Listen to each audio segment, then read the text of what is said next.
Watch as the night progresses and see how he handles the contact. And also the toughest thing on him tonight, Mike Gottfried, the weather, 57 degrees, supposed to go into the upper 40s. It is wet, and it seems as though it will be difficult for him to get warm and keep that thing comfortable. Ron, he's going to have a couple problems tonight. Number one, taking the snap, because when the ball hits his hand, that's going to hurt his shoulder a little bit. Plus the movement as a quarterback, when you try to guide the football, you have to open up the shoulder, the left shoulder a little bit to throw the football. So we'll watch him and see how he does it. Tremaine Mack to the near side, number 3, loosening up. And across from him, number 6, Trent Jones, the young speedster, a junior out of Miami, as Oliger will kick it off for the West Virginia Mountaineers. This crowd is standing and cheering. They have been here since they opened the gates for the student section mid-afternoon. And if you've never been to this stadium to see a ball game, trust me, it is one of the great venues in all of college football. Oliger moves forward, and we're underway. High end of Miranda is going to come down to number 3. That's Tremaine Mack. Caught by the ankles. He will not make the 30-yard line. And let's take a look at the starters. As we said, Ryan Clement gets the go. Behind him, Danielle Ferguson and Nick Williams gets the start at fullback. The wide receivers, they can go 5 deep. And Magic Benton and Yatil Green will start. Chris Jones, very good athlete at tight end. Now, the offensive line, little bit of a question. Even the fans have questioned. But watch the group tonight. Blaze, Mercier Jones, Wayner, and Jay Ina. We also will see their backups, and probably after about the second series tonight.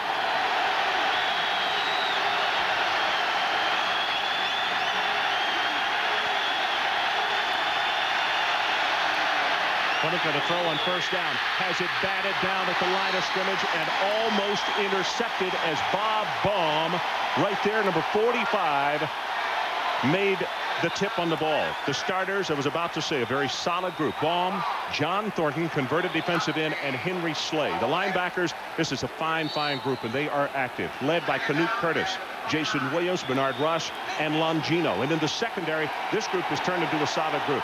Bastine, Logan Washington, and Charles Emmanuel.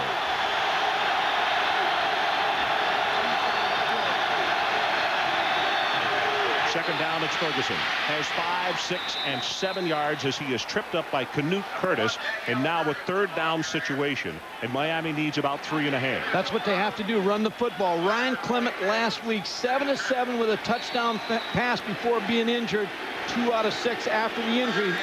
Again, he has to get comfortable in this ball game tonight. The running game must be there for Miami to have any chance to win this football game. One of the comfort levels has to come first between Clement and center Casey Jones, because they're trying to snap the ball higher to take some of the sting off that left arm. They pulled the guard. Flag is down. Ferguson running hard will have the first down at the 40. And I think he would have had it anyway, because I believe West Virginia was drawn offside off the heavy count.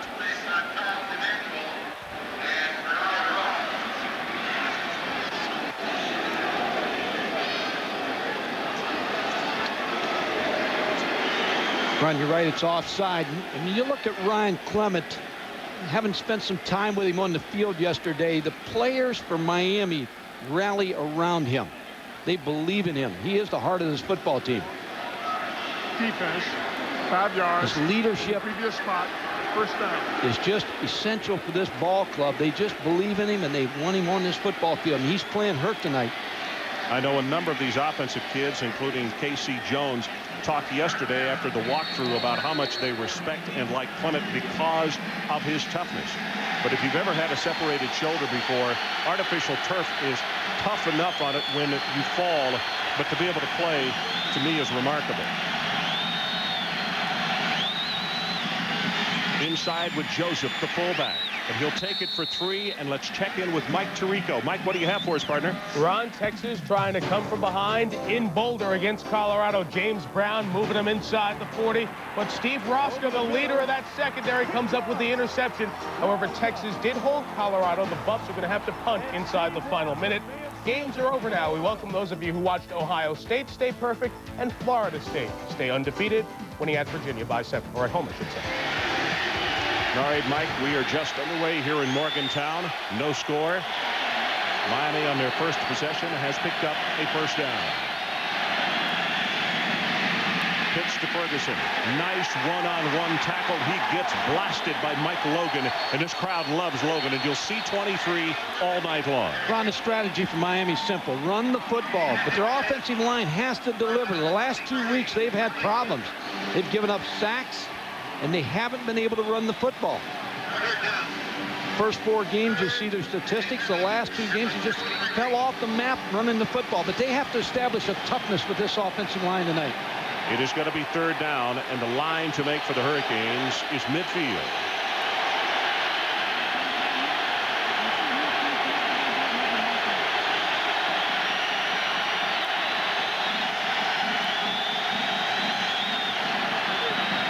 Ferguson collared in the backfield by Canute Curtis. That will be for another loss. It'll be punt time for Miami. Ron, the strategy of Butch Davis is you don't want to be in long yardage situations with Ryan Clement here early in the ballgame. You don't want to put him in a situation where if he gets sacked by Canute Curtis that he could get that shoulder banged a little bit here early. So that was a decision to run the football on 3rd and long. We talked about the heart and soul of the Mountaineer defense as Mike Logan now goes back to receive this punt. No fair catch. He makes it and gets hit as soon as he's there. Flag comes down, and it looks as though it's going to be penalty against Trent Jones. He did not allow him that barrier. He was on him as he caught it. 43 yards in the punt. Penalties hurt Miami last week in the kicking game. Special teams opened up an opportunity for East Carolina. Right off the bat, they have a penalty on their special teams. See, Jones is right there on him, and it gave him a shot in the head as well. Let's take a break. No score. West Virginia on offense when we return. Would a man attack the peak of K2 if a remarkably soft pair of pants were placed there? Would a man tread the lip of a volcano for pants that were pure cotton yet wrinkle-free? Would a man brave the trackless Sahara for pants that were suitable for work and play? A man would, if he were a fool, because he could go to the store and say, yes, I'd like to try on the ultimate pant, new by Hager. Besides, your wife won't let you go to the Sahara anyway. Dad, good news, bad news. You switched to that bargain brand of paper and saved us $21 this year. Now, the bad news? Don't tell your mother. The last thing you want to worry about is paper jamming. That's why Union Camp created Great White recycled content paper. It's virtually worry-free, so it's as good for your business as it is for the environment. Great White, only from Union Camp. One less thing to worry about. Stanley, I'm home. Son, hide this. At Plymouth, quality is the top priority for every one of our vehicles. We've set hundreds of goals and benchmarks, and we're constantly looking for ways to improve.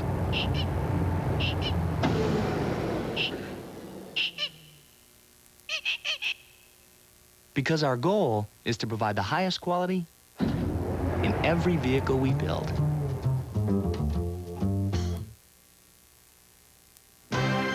ESPN's coverage of Saturday primetime is brought to you by Plymouth. One clever idea after another. That's Plymouth. And by Goodyear.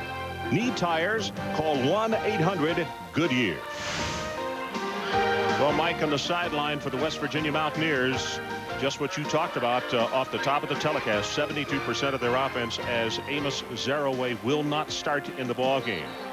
Kerry Mott, number 25, will get the start in his place at tailback.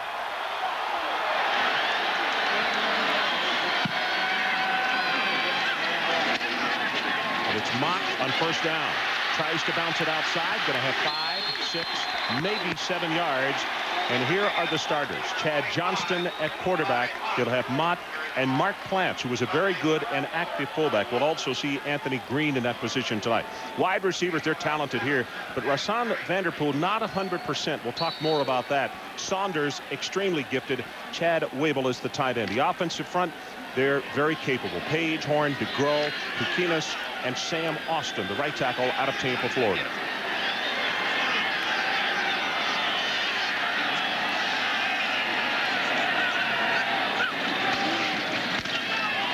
With Saunders in motion, they come straight ahead with the fullback.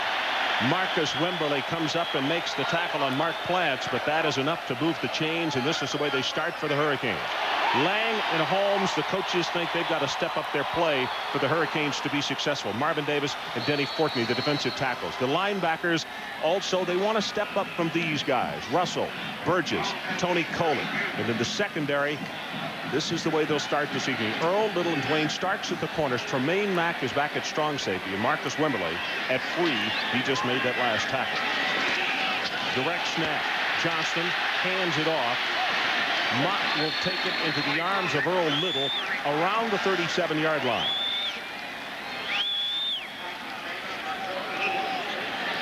Mott, a senior, 5'10", 200, out of Swarthmore, Pennsylvania. And there you see his numbers, Mike. And he's had 17 carries coming into the ball game tonight. Tough shoes to fill. He said, if I have to play, we won't miss a step. And so far, they haven't. Well, when you look, he has had limited time as Amos walks the sideline. Not starting tonight. We don't know if we'll see him. But Mott averages over 8 yards a carry.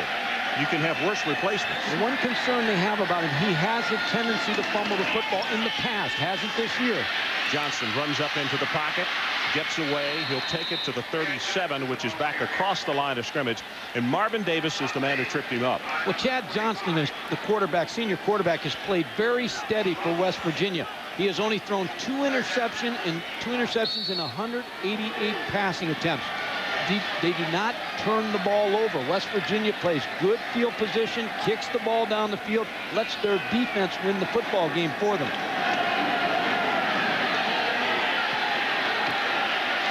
Johnston out of Peterstown, West Virginia. Lang already was one pressure in the ball game. They have a stunt working up front. Pass almost intercepted. Yes, it is. 47 Coley. Tony Coley, the senior out of Miami, steps in front, and the Hurricanes are in business. Well, you can make that a third interception, but that ball was played well by Tony Coley, the linebacker. What you want a linebacker to do is read the eyes of the quarterback, break on the football, and Tony Coley did that.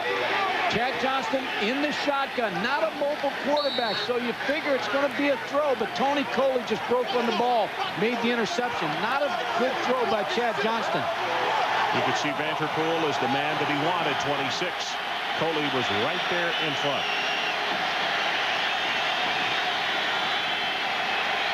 Bathmas in motion. Ferguson, the ball carrier, and he will have 1, maybe 2 stingy yards. Henry Slay makes the stop. That's the kind of game I expect tonight, Ron, as you look at the turnovers. Now, 5 turnovers in the first 7 games. It's going to be a game of field position and a game of turnovers.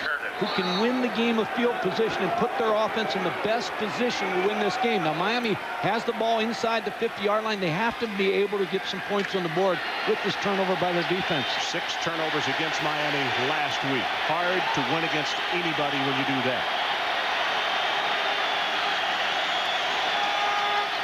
Play action. Blitz coming on him. Pass has gotten away, thrown away. And Clement is down, but he's getting right back up. And let's check once again with Mike Tirico. Mike? Ron, Texas did move it down to the Colorado 33. A penalty back to the 38. These two teams that have had their share of games, more than their share, come down to the final play. James Brown throws it to the end zone. 6-1. Mike Adams down there. Doesn't get the deflection. Colorado beats Texas by 4. Sound like an exciting ball game, and we didn't see snow on the sideline. I know it was predicted. 3rd down. And for Miami, they need the West Virginia 30-yard line. Pressure from the outside. Clement hit from behind by Canute Curtis. Ball is loose, picked up by Ferguson, and they say it is an incomplete pass, but it was Curtis who got him. Second pressure on him. Canute Curtis is an outstanding defensive linebacker. First step, look at the movement. They like to get him against the back. He just ran over Daniel Ferguson. What the West Virginia coaches will do, scheme their defense so that they get him versus a running back, and he'll overpower him every time. Get the punt away. Bearcats is called for and is made by Logan. It's a 27-yard kick, but they will scrimmage deep in their own territory. We'll be right back. What has the models this year looking so happy? Ryan Clement on the sideline. You can see him holding that left arm down, but he took 2 really tough hits, Mike, and he's up and about. Well, Bastine hits him on the first play, knocks him down, then he came right back on the next play, and Canute Curtis just ran over Daniel Ferguson, the running back, hit him as he was throwing the football. I think what West Virginia with Canute Curtis trying to get him on the running back, what Miami might want to do is try to change their protections a little bit to get a lineman on him or bring a tight end. He's such a valuable defensive player. You better make sure you block 42 Canute Curtis. He also weighs 260. And a running back that's 200 can't block him. That's exactly the match they want because his 260 is just going to run over him. They go with the fullback. Courtney will make the tackle just short of the 15-yard line. You can hear the squeaking down on the turf of the artificial surface and the tennis shoes. The rain continues to fall. It started just after 3 this afternoon, very lightly. And then just before game time, it started to come down heavy. But the footing appears to be okay.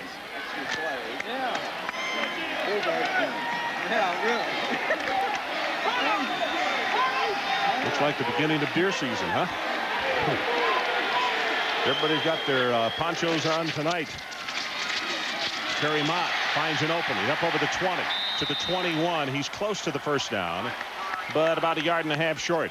Next Saturday, ESPN is the place to be at 12:30 Big Ten action. Wisconsin plays host to Purdue. Then at 7 o'clock, Warwick Dunn and Florida State head to Atlanta and Georgia Tech. 10 o'clock, Air Force will play host to Colorado State.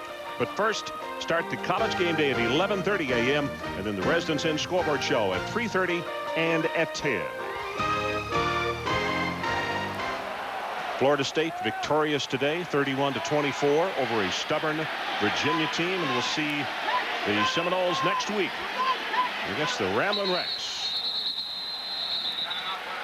West Virginia calls a timeout. Johnston looked up at the play clock and he was about to get a delay, so let's take a timeout. Couldn't we? Without a doubt, he's ready to go with this. And I think Miami's going to give the best shot they've got to this West Virginia football team. Their backs to the wall. They've lost 2 in a row. Mike, I think here's the guy of all the people we've talked about, Johnston, who has to step up tonight. He does. We talked about it earlier. He has to make big plays.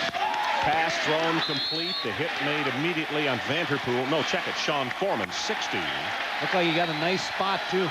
Yep, he sure did, and it's going to be enough for the first down. The offense of West Virginia is the Bill Walsh offense. It's a timing offense, 3-step, 5-step drops. Quarterback, get rid of the ball quickly. Chad Johnston's a veteran quarterback, pharmacy major for Don Nayland's football team. Smart guy that knows this offense. Actually, the script on him has been, when he's good, he's been very good, but when he has been off, he's been mediocre. And the snap goes between his legs, and that's a smart play.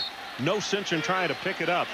And let's check in with Mike Tirico. Mike, no fumbles by you tonight. We'll try to hang on to it for this McDonald's breakaway. Take you over to the Deuce and up to the Metrodome in Minnesota. You know, Michigan only 2 touchdowns from their wide receivers this year. Make it 3. Scott Dreisbach, 36 yards to Ty Streets. 7-0, Amazing Blue. You know, it's been a while since some of those kids in Minnesota saw the Little Brown Jug. In fact, most of them were 8 and 9 since the last time the Gophers won it. Might be a little older before they see it again. That's loss of 13 yards for West Virginia. So second down from just outside the 10. They got to take it to the 34-yard line. 20, 25. And Kerry Mott showing that he is not only a worthwhile replacement, they better not ignore him. Well, he looks like he's ready to meet the challenge. When you all of a sudden, the starter, Amos Zaraway's out, you get a chance. Kerry Mott, you talk to your players about being role players. Wait for your opportunity. Kerry Mott has waited. He's a junior. He's got his night tonight. He's going to make the best of it. Dwayne Starks, who was a junior college transfer out of Holmes Junior College in Mississippi. The thing about football, Ron, is you change every week because of injuries. You need players to develop and come out and make plays for you. Shovel pass. Mott hit at the line of scrimmage. That's Kennard Lang. And Lang already has figured in 3 big plays in this ballgame, Mike. Kennard Lang's a defensive end. Along with Kenny Holmes, you expect them to make plays for the Miami defense. He read this play all the way from the shovel draw, stepped inside, and came out and made the tackle and carried Mott. but he wasn't buying any quarterback rollout. Again, Chad Johnston is not a mobile quarterback, so he's not a real threat for him to run outside, so he can sit inside a little bit more and play that shovel draw. Now let's see if Brian West can get off a good one here. Stands back at the 12-yard line, and they came after him. Wobbly spiral and start from the 36-yard line. Starks takes it back into the boundary, gets a couple of blocks, and picks up about 12 yards. Well, on November the 1st, ESPN, the worldwide leader in sports, puts a whole new spin on sports news. We're proud to announce the launch of ESPN News, television's most comprehensive news service. Up-to-the-minute reports and all the breaking news from the world of sports on one single channel 24 hours a day. So call your local cable operator or satellite provider for ESPN News, debuting November the 1st. No score here in Morgantown. 4:21 left to play. Opening quarter. Ferguson comes right side, puts the head down. He'll go across midfield, and have 3.5 as Longino, along with Charles Emmanuel, finish him off. Ryan Clement was injured last week. On Tuesday was a mental day for him. He just watched the practice on the field. Wednesday took a couple snaps. Thursday took all the snaps in practice. Friday, of course, yesterday we saw him go light workout, but he said, I've got to ignore my shoulder for 3.5 hours. And played the best I can play. The thing he told us after practice yesterday he is most concerned about is the snap and how they're trying to change it so it doesn't shock that arm. And look, the left tackle comes out of his stance, and that's Jay Johnson. Going to cost him 5. Ron, on that snap that you're talking about, he has his right hand as the hand that is on the top. His left hand, of course, with Dead ball, false start, offense. With the injured shoulder is on the side a little bit. So, but when the ball comes back, it hits the left hand, which shocks the shoulder a little bit and a little bit of pain. So what they're going to try to do tonight is exactly what you said. Try to take the ball and take a little bit more care of it, push it against the top hand, let him get it. He's not going to try to rush out from that center quarterback exchange, which means the timing might be off. Yeah. Timing may be off a little bit. Better be safe than sorry. Blitz right up the middle, and they give it to Ferguson on the draw. Has 5, has 10, counted off at 14 and maybe 15 yards as Van Washington had to come up and make the save on him. Well, when you play against a pressure defensive football team like West Virginia, draws, screens, delays, all those type of plays should work for you. And Daniel Ferguson has to step up also tonight, because if you have a quarterback and he's wounded, you expect the running game to go, and Daniel Ferguson's a big back. He's 205 pounds. He needs to have a big night. Reserve offensive line in the game. Jay Johnson, Callejos at left guard, Ty Wise. Nope, he's not there. It's still Casey Jones. Freeman Brown, 78 at right guard, and Sabaka Abdul-Mahid at right tackle. As Ferguson goes for 6 yards, and let's check in on the sideline with Kellen Winslow. Kellen. Well, Ron and Mike, last week against East Carolina, the coaches liked the way some of their offensive linemen played and not others. They're looking for the right combination. So here in this series, they've brought in a whole new set of offensive linemen, except for the center, Casey Jones. They're going to evaluate after the second quarter, and who's ever the 5 best are going to play in the second half of the entire ball game. They're looking for the right combination. Well, you can see Ricky Perry, number 73, in the ball game at guard, right there next to Abdul-Mahid. Second and short. They give it to the fullback and straight ahead. Boy, that's a great second effort by Carlo Joseph, and he'll have the Miami first down. They'll put his knee down just shy of the 30. That's the challenge to the offensive line tonight. And when you lose 2 ball games in a row, you challenge your football team. You expect a lot of great effort by all your players. This is the second offensive line except the center, Casey Jones. They come off the ball, a good surge by Carlo Joseph, the fullback, into that middle of that pile. And that's, again, when you look at this West Virginia team, they're always penetrating up the field, so running at them is the thing to do.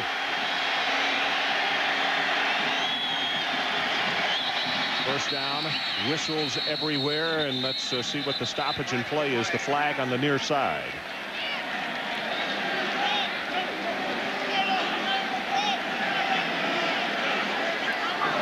Dead ball, false start, offense. Mike, 5-yard penalty, still first down. You have to understand, I think, there's so many ingredients going in. We're looking at trying to have a new snap. He's having to take his time coming out from under center a little more. He's got more of the number 2s in there than he normally plays with. All that spells he can have a little disaster as far as procedure. You're going to have some mistakes. Watching how he hands the football off. He hands it off with the right hand instead of being able to get the left hand out there to hand the football off. Obviously, he's in pain, given a great effort under the circumstances. Draw play, Ferguson pinned up in the backfield, 96, John Thornton, all over him, and that's just what Mike was talking about. Penetration by that defensive front, and that messes up the whole thing from the get-go. Well, here's the worst problem you have. When you get to second and third and long, now you really have to depend on Ryan Clement throwing the football down the field. So you've got to be able to give him time. Again, if it were me tonight, I would be with 2 tight ends. A lot of this ball game, I would spread the defense out, 2 tight ends, 1 back, 2 receivers to try to give it a little, move Canute Curtis out a little further so he has to rush a little bit longer. Daniel Ferguson is the player who's down. Trainers are over from the sideline and checking him out. If you just joined us, 1:27 left in this opening quarter. It is West Virginia nothing and Miami nothing, and this is the 4th offensive possession by the Miami Hurricanes, 3 now for West Virginia, and neither team has been able to do very much. The deepest penetration has come on this drive by Miami. Miami's won the field position battle so far because of the interception of Chad Johnson, and that changed the whole complexity of the field position game. With Daniel Ferguson down, I know you like Trent Jones and Dyrell McMillan, the 2 backup tailbacks. They're fortunate they have 2 backup tailbacks to Very keep them in the ball game and generate some offense. Kellen Winslow, let's check in with you while we got the stoppage in play. Ron and Mike, we had this Miami team last week in the upset versus East Carolina. But this week is a great deal different here on the sideline with Miami. The players are a lot more active and the coaches are a lot more active, interacting with each other, trying to keep each other going. Coaches coaching more, players involved in a football game a great deal more. They're trying to find the right mix. Ron, I talked to K.C. Jones on the field, and he said, you know, we got away from fundamentals of practice in the weight room last week. But you remember what happened? The Hurricane, they couldn't practice. They got rained out. They went into a gym.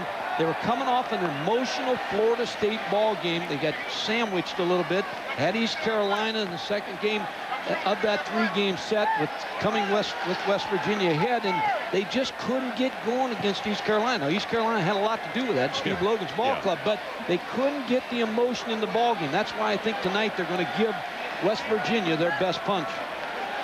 So they continue to administer aid to Daniel Ferguson, the Miami running back, and he's been down now for close to 5 minutes, and Mike Tirico gives us an opportunity to check back in the studio with you. Okay, Ron, I know the Cane fans always want to know how the in-state folks did. The Gators off today, the Seminoles at home in a tight one with Virginia. 7-point game, 6 minutes left. Rock Preston going right. Watch the cutback. And Rock Preston has a lot of real estate. 42-yard touchdown. Florida State stays atop the ACC, winning by 7 over the Cavs. Speaking of depth at tailback, there's another school. And boy, we hate to see this, but they're dealing with his knee, and they have called for the stretcher from the sideline, so it would appear that we're going to be stopped as far as play for a couple of moments until they are able to remove Ferguson from the field. We will be right back from Morgantown. Presenting a great leap forward in batteries. Introducing Duracell Power Check, the only battery with a... As soon as we can. Time is back in. No score. 1:27 left to play. First quarter. Miami, deepest penetration of the night. Second down, and they need the 21-yard line.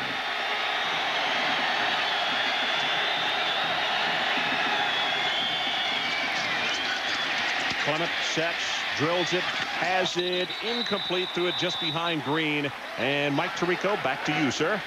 Okay, Ron, back over on the deuce. Michigan in good shape early on against Minnesota. Watch Chris Howard break a couple of arm tackles and then break free into the secondary. 86-yard season-long run for any Wolverine. Longest run of Howard's career. Michigan on the nice cutback, leading Minnesota by 14. Wow, barely over 10 minutes played, and the Wolverines are cooking indoors tonight. The numbers on Clement tonight. He is 0 of 4.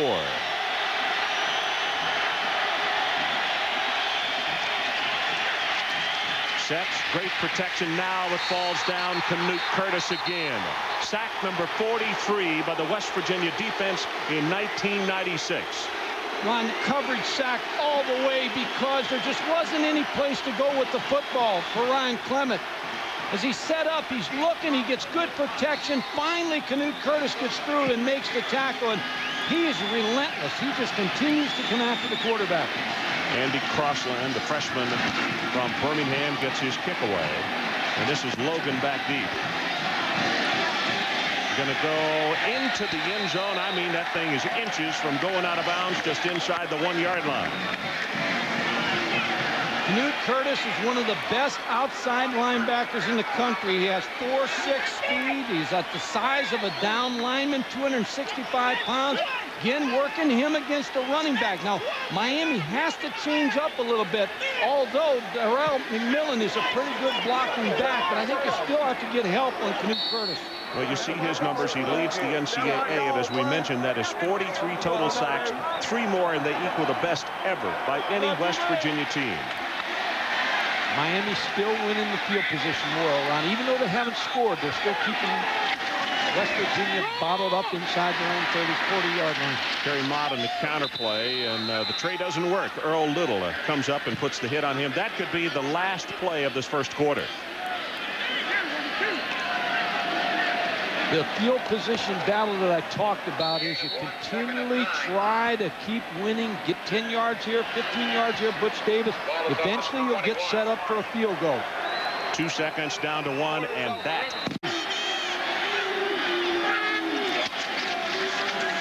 Draw play. This is Mott. Fights it ahead for 5, almost 6 yards. You can see Little come into the stack. Also Marcus Wimberly. And we have found out that the injury to Ferguson actually is not his knee.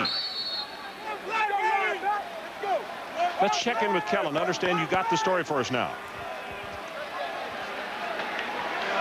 Ron, we found out that Daniel Ferguson is not a knee. It is his right hip. They're not sure if it's a sprain or a dislocation. He's been taken to the hospital right here next to the stadium for x-rays. We'll have more later. Okay. And for any friends or relatives who are watching, the hospital's not 200 yards across the parking lot, so Kellen's exactly right. He will get great attention immediately. Timeout on the field, we'll take it with him. 14-20 until halftime. Still knows, in fact, the totals in the first quarter. 28 yards rushing Miami, 27 yards West Virginia. Miami nothing passing, 5 yards for West Virginia, so draw the line. 28 Miami, 32 West Virginia.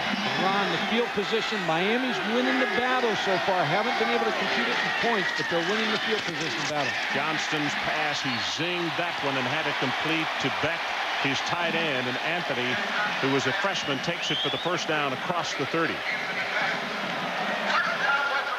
And he really showed his arm strength on that one. He set calmly and threw quickly. Good, strong throw by Chad Johnston to Anthony Beck. Now, what makes this, again, they're going to the shotgun, give him a better look at this Miami defense.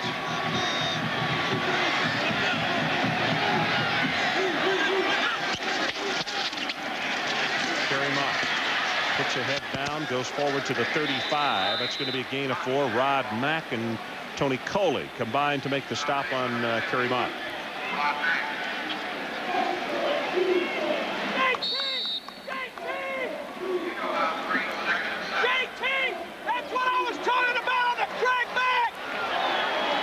What Coach Davis is talking about is the motion man coming in motion for West Virginia is blocking the safeties, and he feels like it's a crack below the waist.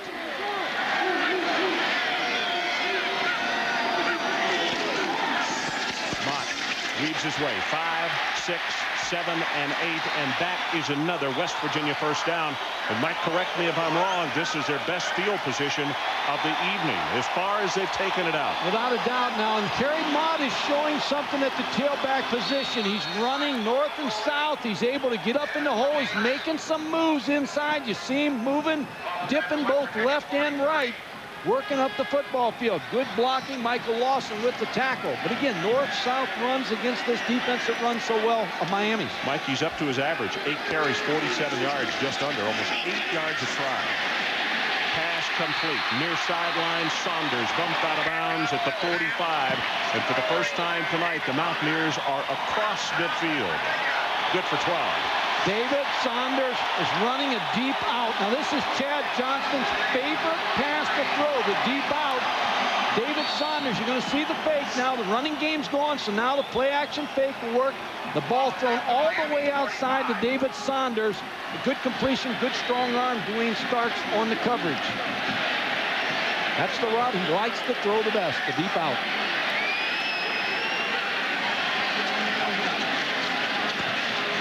Hit at the line of scrimmage, and that play just seemed out of sync. I'm surprised we didn't have a flag. It just seemed like folks were going in the wrong directions at the wrong time. Almost a little bit of a delayed snap, Ron, I believe, by Eric DeGrove. Anyway, everything was fine. No flags. It's going to be a 2nd down and 10. The line of scrimmage to 45 of Miami. Don Nehlen, 17 seasons here at West Virginia. 1-6 against Miami, and that one came 1993 right here, and they won the Big East championship with that victory, or went on to win it. Saunders in motion, top of the screen. Mott with a handoff, stumbling as he gets it, going to be hit and knocked down. That's almost a 5-yard loss, and Kennard Lang has registered, we know, of at least 2 pressures and 2 tackles. Ron, there's no doubt when you look at the defensive ends for Miami, Kennard Lang and Kenny Holmes, they're supposed to make plays. Well, last week against East Carolina, the play calling kind of kept them out of the action a little bit. Quick 3-step throws, ran inside, but Kennard Lang has already made a couple big plays tonight. But I think the defensive people, the coaches, Chuck Pagano and that group have challenged this defense to play and make plays like Kennard Lang made. Saunders in motion from the shotgun. On 3rd down, Johnston just going to run it out of bounds at the 46, and they'll lose 4 more. And it was Lang who was pressuring. What's happening is the bad snap from center. Chad Johnston's already had 1 roll away from him. This one's really low and just starts this play off wrong, just blows up. You see the low snap now. He comes up, pressure again from the outside. Able to sprint to the right side, but there's nothing there. But again, now West Virginia may get control of the field position if they can knock this ball down inside the 20. Well, Brian West is going to try to make sure that happens. Dwayne Starks is back on a single safety for the Hurricanes. Good kick, his best one of the night. Hanging spiral. Fair catch is called for, and he runs away from it. This one's going to go dead inside the 5-yard line. 51 yards. ESPN Sunday Night NFL returns 1 week from tomorrow, November the 3rd, with an NFC battle. The San Francisco 49ers head to the Superdome to take on the Saints. The Niners' Jerry Rice will take on Jim Everett, and the Saints in their first game under interim head coach Rick Venturi. ESPN's Sunday Night NFL begins November the 3rd at 8 following NFL primetime. Big mistake by Dwayne Starks, number 23. You can't let that ball hit on turf. Now the crowd comes back into play. Straight ahead with the run, 2 yards, maybe 3. That's McMillan. John Hadley meets him, and he's still trying to fight forward. Ron, you always tell your punt returners to take the fair catch everything around the 10-yard line. You see, he's making the fair catch. He's making the fair catch signal right there, but now he doesn't get to the football. He needs to make that catch. Look at the yardage they lost, and now pressure again on the Miami offense. This is the worst start for the Miami football team tonight. And they've got a 2nd down and 5. That was a really good second effort by McMillan to get him 5 yards.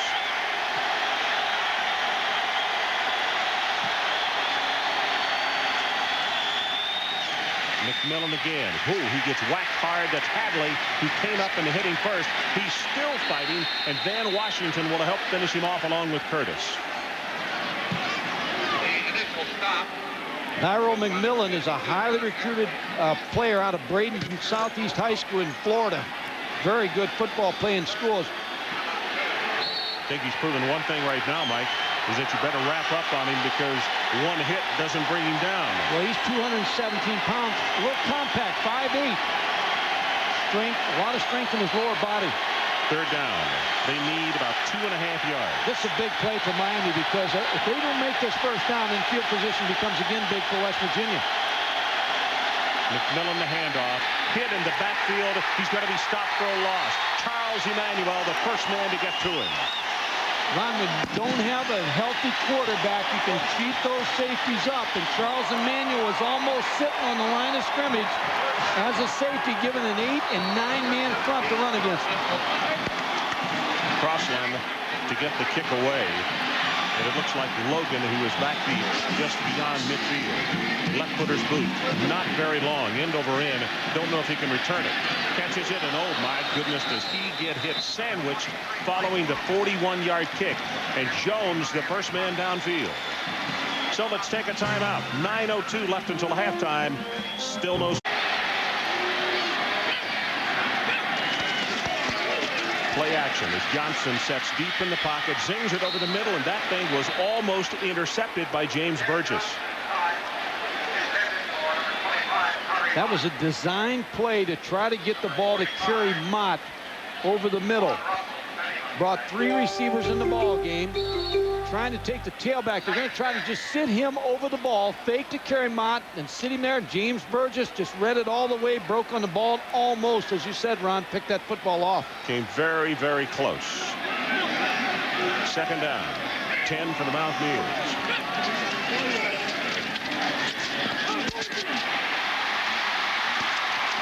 First down and more. Sean Foreman makes the reception as Earl Little on the tackle, but that was a well-designed play, and he was wide open. Ron, it's a pivot move. It's a little pivot move to the outside by Sean Foreman. Watch this route, real nice. It's like a curl, and then he breaks it outside, the little pivot roll, and Earl Little is so far off the cushion. What a great route run by Sean Foreman, and then makes yardage after the catch. West Virginia now has outstanding receivers in Foreman, Vanderpool, and Sanders. Sean is a sophomore out of Chesapeake, Virginia. 17 yards on that play. Right up the middle. Kerry Mott. Stagger step, and this time he gets staggered after a couple. It's going to be a second down and 8 as Twan Russell and Marcus Wimberly combine on the tackle.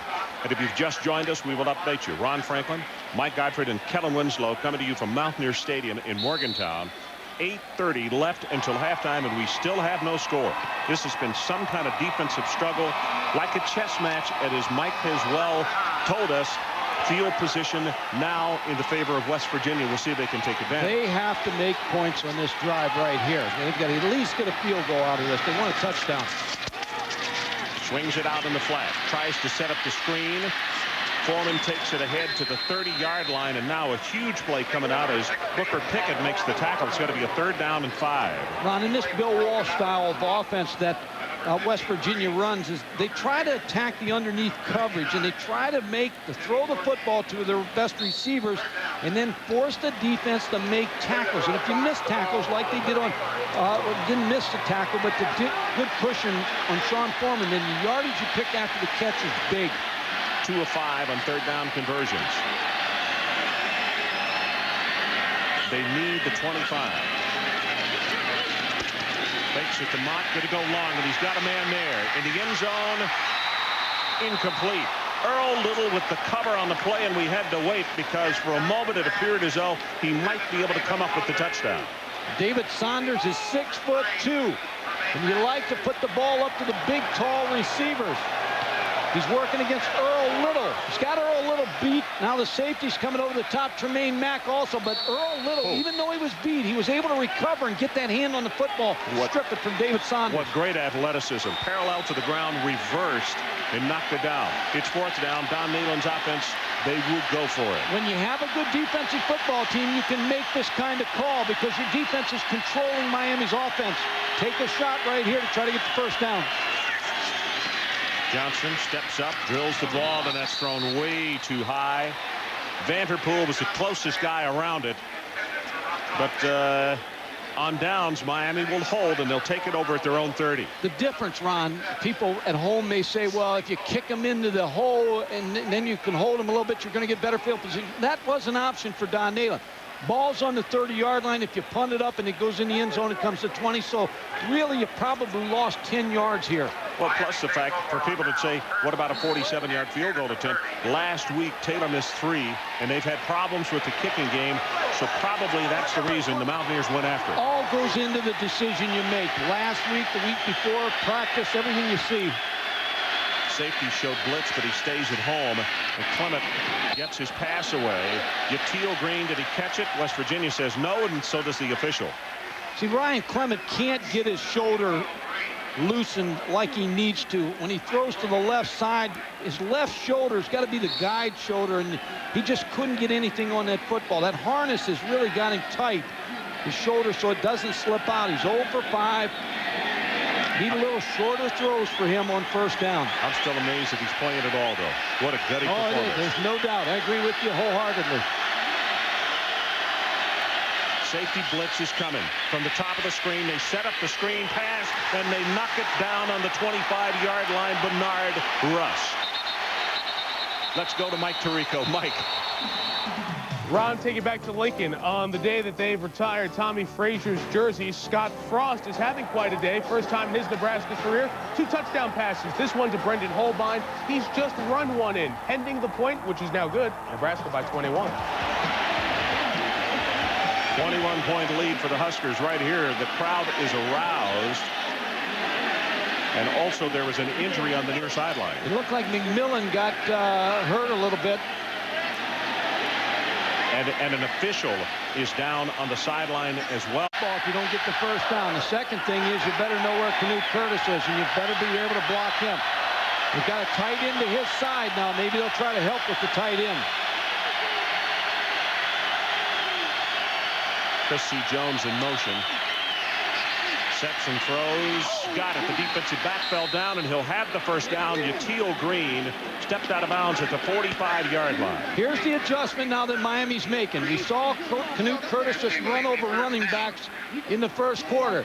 Now all of a sudden they've got Canute Curtis being blocked by number 74, Jay Johnson, a tackle. He handles it. Now Ryan Clement with the throw out there to Yatil Green, first down. Here's the other block. Now they got a tackle on him. He's bigger than him. He's 278, so he matches up with that 260 pounds. Good move by Butch Davis. First completion by Clement. They go back to the running play. Boy, what a hit. Henry Slay steps up into the hole, and you could see McMillan's head go back just as he got right there. Ron, you'd expect Yatil Green. He's the best receiver on this Miami football team, but he's going against the best defensive back for West Virginia, Mike Logan, but you'd expect him to be a big part tonight for Ryan Clement. Maurice Sharons is the official who was injured. He's the line judge, and you see, looks like he's taking a little grief from the sideline, but he's glad to be okay. As though he got hit around the mouth, but he is up, and they said, okay, get back to action. Clement sets. Pass overthrown, looking for Carlo Joseph, and let's check in again with Mike Tirico. Mike. Ron, the battle for the little brown jug rolls on over on the Deuce in Michigan's running game after the Wolverines' good defense allowed an 80-yard drive. An answer here from Clarence Williams. 26-yard touchdown for the Wolverines' leading rusher. Mason Blue by 14. Poetry in motion, turning that corner. They're already probably thinking in Ohio about that Ohio State-Michigan game at the end of the year. I'm sure you're right. Our situation, no score. Just over 6 minutes to play in this first half, and a timeout has been called by Miami as they came to the line of scrimmage. So we'll take the break with them. West Virginia nothing, Miami nothing. Back after this. Yeah. Well, I got more than I can say grace over. I better not comment on that. Third down. Line to make is the 45 of West Virginia. Safeties creeping up. Top of the screen. Let's see if they come. Nope. They stay at home. Short drop by Clement right over the middle, and the tight end dropped the football. I mean, Daphnis had it there. He was being aggravated from behind by the linebacker, but he should have caught it. The only problem is, even if he'd have caught the football, wouldn't have had the first down. Though Gerald Daphnis over the middle. Ryan Clement, again, that's the kind of passes he has to throw tonight. The short ones, just throw it right in the hands of Daphnis, and that's a tackle. John Thornton on the zone blitz coming out and covering him. So the punt is away by Crossland. Fair catch is called for, and then Logan did not have an opportunity to catch that football as the coverage was right there, and it goes out of bounds just short of the 20-yard line. If you like defense, you like this game. Well, ESPN2 has the best in college football at 12:30 next Saturday. Number 2 Ohio State and Demetrius Stanley take on Minnesota, and that one is at the Horseshoe. Then at 7 o'clock, a battle from the SEC. Auburn plays host to the Razorbacks of Arkansas. Next week on the Deuce, you look at Ryan Clement on the sideline. Well documented his situation, but he is going and playing, I think, not only as well as could be expected, but even better. Johnston going to go deep. Double coverage there, nothing doing. Saunders sandwiched between 2 defensive backs. Starks, the main guy, though. Ron, when you look at this play, here's what Chad Johnston's looking at, but watch the fullback, 46, come out in the flat, wide open. He didn't see his first read. 46 is really where the ball should have gone, but he threw it, tried to go to David Saunders up the field. Bad read by Chad Johnston. Of course, a lot happening on the field, but coaches upstairs will remind him that the fullback is open in the flat. Here you see his number 6 of 11, 44 yards, and he threw the 1 pick. That was back in the first quarter. Play action, got it complete at the 26-yard line. Not enough for the first down. Mike Tirico, what do you have for us? Ron, I want to take you out to the Pac-10. Cal coming off the loss last week at the Palouse, taking on UCLA, trailing 10-7, late second quarter. Pat Barnes to Niall Benjamin, 16 yards at the half. Cal leading UCLA by 4. Yeah, the Golden Bears glowing again tonight, up by 4. Our situation is, as Mike said, if you like defense, this one you're just enjoying the heck out of. We're about to go into 5 minutes left until halftime. It's West Virginia nothing and Miami nothing. They need to take the ball just across the 28. Johnston wings it, got it complete. There's your first down there. Vanderpool, and the tackle made immediately by Earl Little.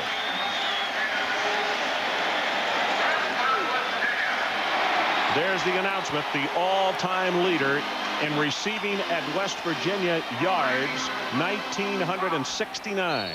Just that little pivot route again. They motioned to try to get Earl Little to back up in the secondary, and they hit Rashawn Vanderpool to the wide side of the field. Good call by Dan Semmerl, the offensive coordinator. Vanderpool, we mentioned off the top of the telecast, playing less than 100% tonight. Johnston wings this one, going long, looking down at the 30 for Sean Foreman, and it was incomplete. Vanderpool, I can take you all the way back to the Pitt game, which we did back at the first of the year, came down on the football and injured cartilage as far as the rib cage and his chest. Then last week against Temple, he just got obliterated on this play right here. Watch the way he gets hit. Took a helmet right in the rib cage at the upper part. Cartilage damage, also 9 stitches in his chin, so he's fortunate to be playing tonight. So you got Zeraway out, Vanderpool, your number 1 guy, not 100%. Johnston caught from behind, and he'll be sacked by Michael Lawson, the big sophomore out of Delray Beach. Really, the play took too long again with the Miami defensive philosophy has roared those 2 tackles up the field, and the 2 ends, Kennard Lang and Kenny Holmes. Michael Lawson, number 97, just beats the block of the back and then just does not allow Chad Johnston to get rid of that football. It's a tough play. You don't want lost yardage plays against a team like Miami or the West Virginia defense, either one. Well, Mike, now you got 3rd down and many. You have to take it to the 41. Do you throw it or just give it a run and play and punt it away? And they're going to get 5 of it back. Johnson going to run out of bounds. Flag on the play. Ron, when you have receivers like Saunders and Vanderpool and Foreman, I mean, they are a threat if you can get the ball to them up the field to run after the catch. Kenny Holmes was the man who was visiting West Virginia's side of the ball early. Do you remember last week again when Miami had that penalty in the kicking game against East Carolina? East Carolina kicked the field goal, offside, then they scored a touchdown. Now let's see if West Virginia can make it pay for this offside. Kenny Holmes, there's no excuse for that. You look into the football. If football moves, you move. Sometimes you get a little lazy and you go on the sound of the quarterback's voice. 4 penalties, 20 yards against the Hurricane.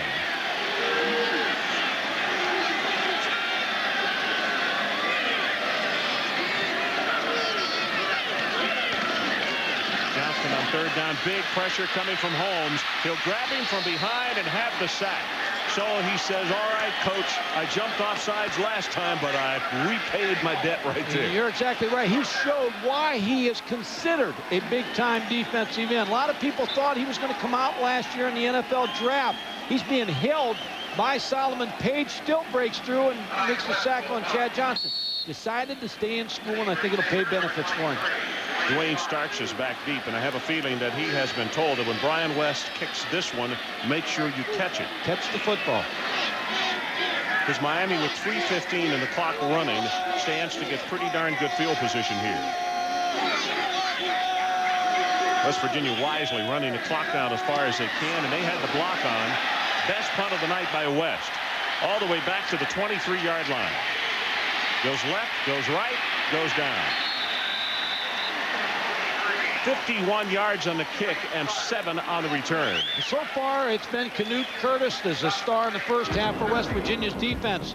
He's been designed to go against running backs in the pass game. Here it ran right by Tyrell McMillan. Makes the tackle in the backfield on the running play. Here he ran over Danielle Ferguson for the sack of Ryan Clement. But now they got a tackle blocking him, so they've had some success the last couple plays throwing the football. Clement pumps it once, go on top, and Green has it go in and out of his hands. Logan was covering, but boy, had it right there on his tips. Well, Mike Logan, they got him designed to line up against Shatil Green. They want a great athlete because Miami likes to throw the jump ball a lot. That ball was right there for Shatil Green. That should have been caught. First down is such a big down for Miami. I don't think they can get in long yardage situations and move the football. They've got to control first down. They're only averaging 2.1 yards on first down. Straight ahead, McMillan. Jason Williams hits him after a gain of 1, and it'll be third down. Here, Ron, also with the clock ticking down, 2:35. Remember now, West Virginia spent 2 timeouts in the first half. They only have 1 timeout remaining. So if they expect to try to get points on the board here, need to stop Miami here and then use a little bit of a speed-up offense. And both special teams have done a great job as far as coverage. We've had nothing come close to breaking out tonight.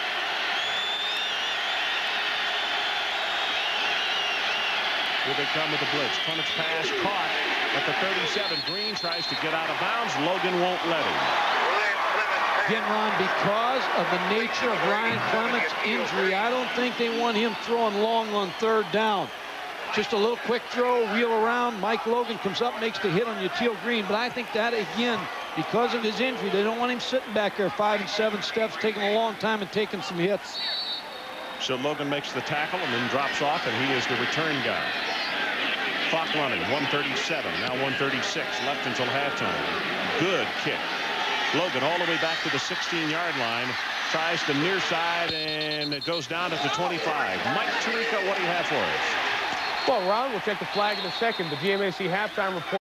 Just inside their 15-yard line. Now, here's where Miami's 2 timeouts become big, because if they could stop them on first down, and then stop them on second down, use their 2 timeouts. Miami is a good punt blocking team, and they've been close to blocking the punts. So that would be the thinking of Butch Davis right now. Stop them 1 play, and then I want to be able to use my 2 timeouts.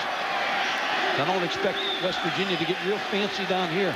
Alvin Swoop, number 24, a sophomore, in a tailback, and he gets the ball. And he'll have maybe 1, and that's it, to the 16-yard line.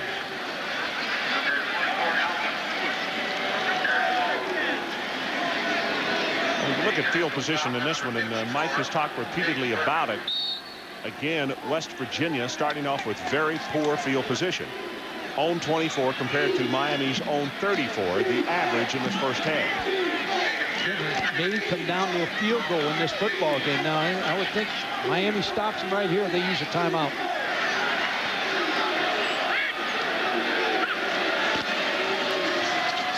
Second down, swoop, 20, 25, and they won't need to stop it now because the first down has been picked up. Starks and Wimberly combined in the stop.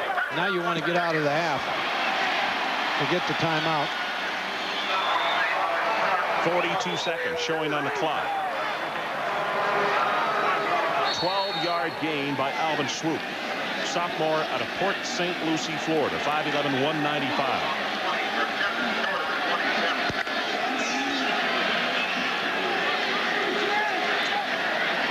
Clock is now under 30.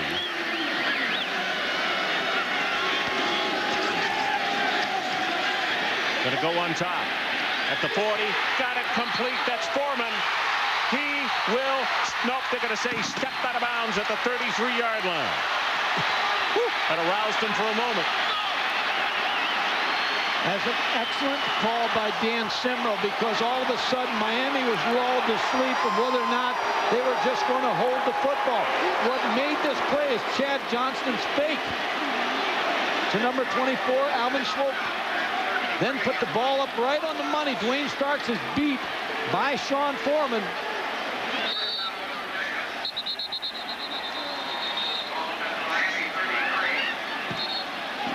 He got just enough of his body.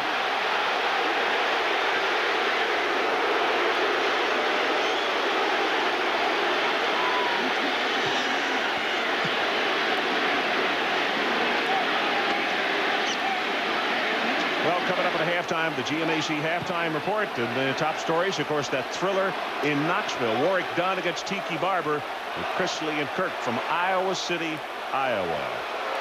Ron, with 14 seconds, there's one timeout left. You talked about the field goal kicking problems last week against Temple. Mike, we got a slow down replay of this, and watch his heel.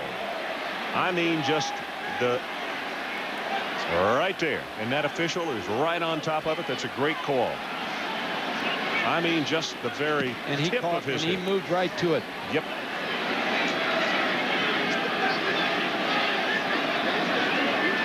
So the situation, and Mike, you make a great point. Only 14 ticks left on the clock. On the sideline, number 47, Jay Taylor, is warming up.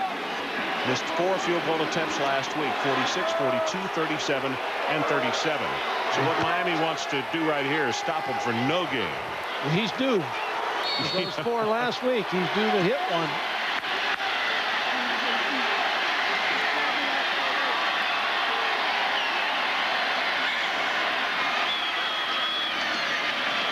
Play action. Going to go on top. Johnson looking for the end zone, and it is incomplete. Closest man to it was Earl Little. Now the situation on Taylor, in watching him in the preseason, 47 yards was the longest that he was able to muster. In the pregame, he kicked a 47-yard field goal. Our crack staff was watching him, and they filmed him, and so they have him. He just wants a chance. You're looking at Oliger now, who is loosening up down on the sideline. And we'll see if maybe they decide that he's the guy that they're going to go with. Freshman out of Wilmington, Delaware.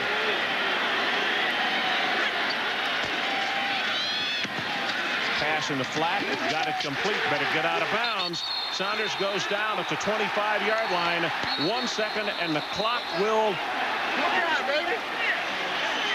Yep, that's the end of the half.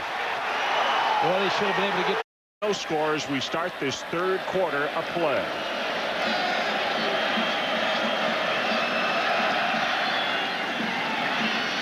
Gaeton's kick is high, but it's short at the 5. This is Logan.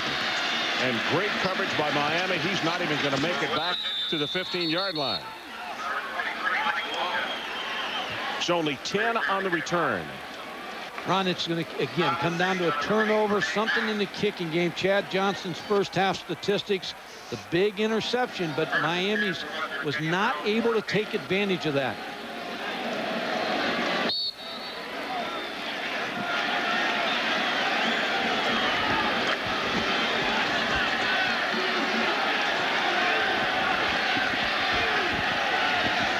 Of 17, 1 interception. Johnston in that first 30 minutes of play. And this running play is going to go for -1 as Twan Russell comes up to make the defensive stop. And Kellen Winslow, let's check with you.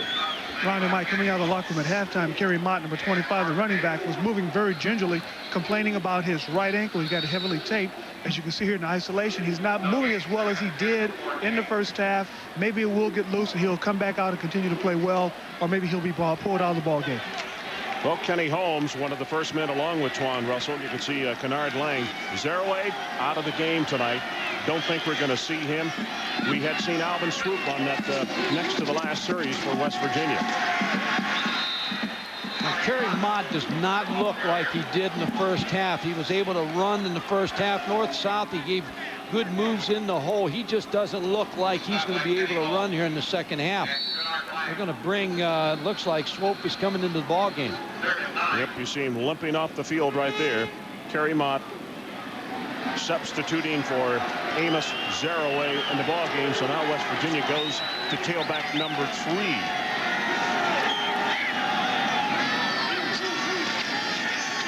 Takes it to Swoop. Johnston's pass is caught for the first down, and that's David Saunders. Now they say incomplete. Big play again for the Miami defense. Chad Johnston likes this route. It's a deep out to David Saunders. Now, Ron, you've got it. Miami's been close on the punt blocks. They have been real close to getting the West Virginia punt. Let's see if they go after this one. Speaking of close, I thought that was a reception, and he got knocked out of bounds. The officials right there say no. Pressure coming. He gets his kick away. Very high, not very long. Fair catch called for at the 39-yard line. That's only a 24-yard kick. Trent Jones makes the catch. Let's take a timeout.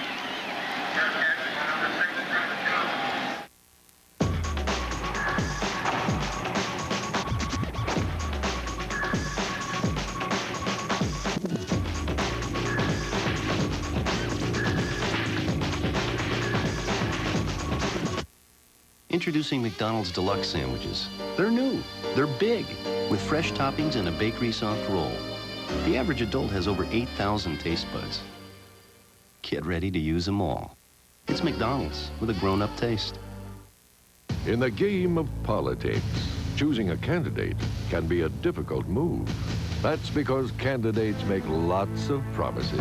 Promises, promises, promises.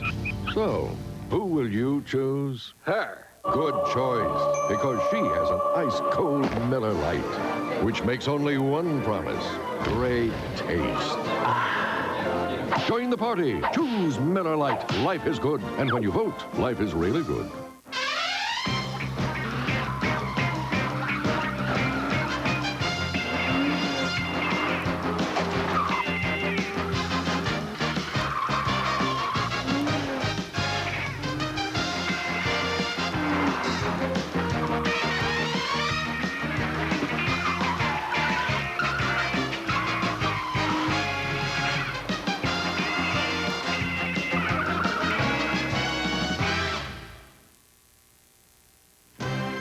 ESPN's coverage of Saturday primetime is brought to you by Mercedes-Benz C-Class. Oh, the largest crowd in Mountaineer Field history witnessed a 17-14 West Virginia win. Robert Walker rushed for 100 yards, including this 19-yard run that sealed the victory. It was Miami's first loss in conference play in a game that gave West Virginia the Big East title. Ron, if Miami's going to throw, they need to throw on first down with Ryan Clement right here to Yatiel Green. This is the second Miami possession to start in West Virginia territory. Last time was the West Virginia 40. This time the 39.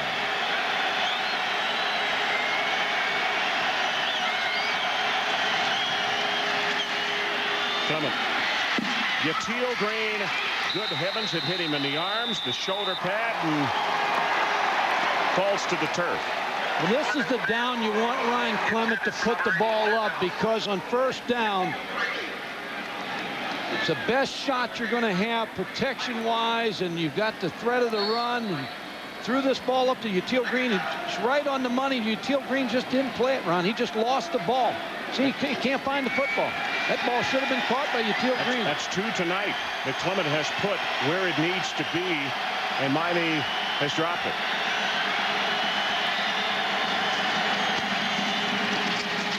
Trent Jones going to wind up with a gain of about 3. Slay and Curtis combining on the stop. 2 tight end attack now by Miami. The strategy to come out, try to balance the defense up with the 2 tight ends. You get a, we said every week, a helmet on a helmet. You get the 2 tight ends and you get motion across. Now you got a helmet on everybody for the running game. Trent Jones getting the football here. Almost loaded up saying we're going to run the football. You got a good block, but they can't block Canute Curtis, number 42, at the point of attack. Jermaine Chambers, senior wide receiver out of Homestead, is the man who is down on the field. And let's check in once again with Mike Tirico. Mike? And Ron, this McDonald's breakaway takes us back out to the Pac-10. We told you at the half the Cal lead was 4. UCLA has taken the lead thanks to Skip Hicks. 34-yard run, part of a 75-yard second half opening drive. Hicks has 101 rushing yards now. UCLA leads Cal by 3. Back here in Morgantown as they are attending to Jermaine Chambers, we have no score. Miami and West Virginia with 13 to play, third quarter. Well, what's going through both coaching staffs' minds is trying to find a way to get points to put pressure on the other team. Trying to milk a situation to get on the board. Mountaineer crowd trying to help out the defense. Clement right up in the middle, got this one complete. 84, Chris C. Jones, his tight end, and he's inside the 10-yard line. Bernard Russ holding on. And let's see, they're going to spot him just outside the 10. Well, I like what Miami's doing here on offense. See Ryan Clement again giving a great performance tonight. Going to 2 tight ends, trying again to balance this defense up, looking off, and now trying to find Chris Jones down the middle. A good play call by Larry Coker. Bernard Russ was in coverage there, but that's the scheme right now. 2 tight ends. 12-yard line. 1st and 10, Miami.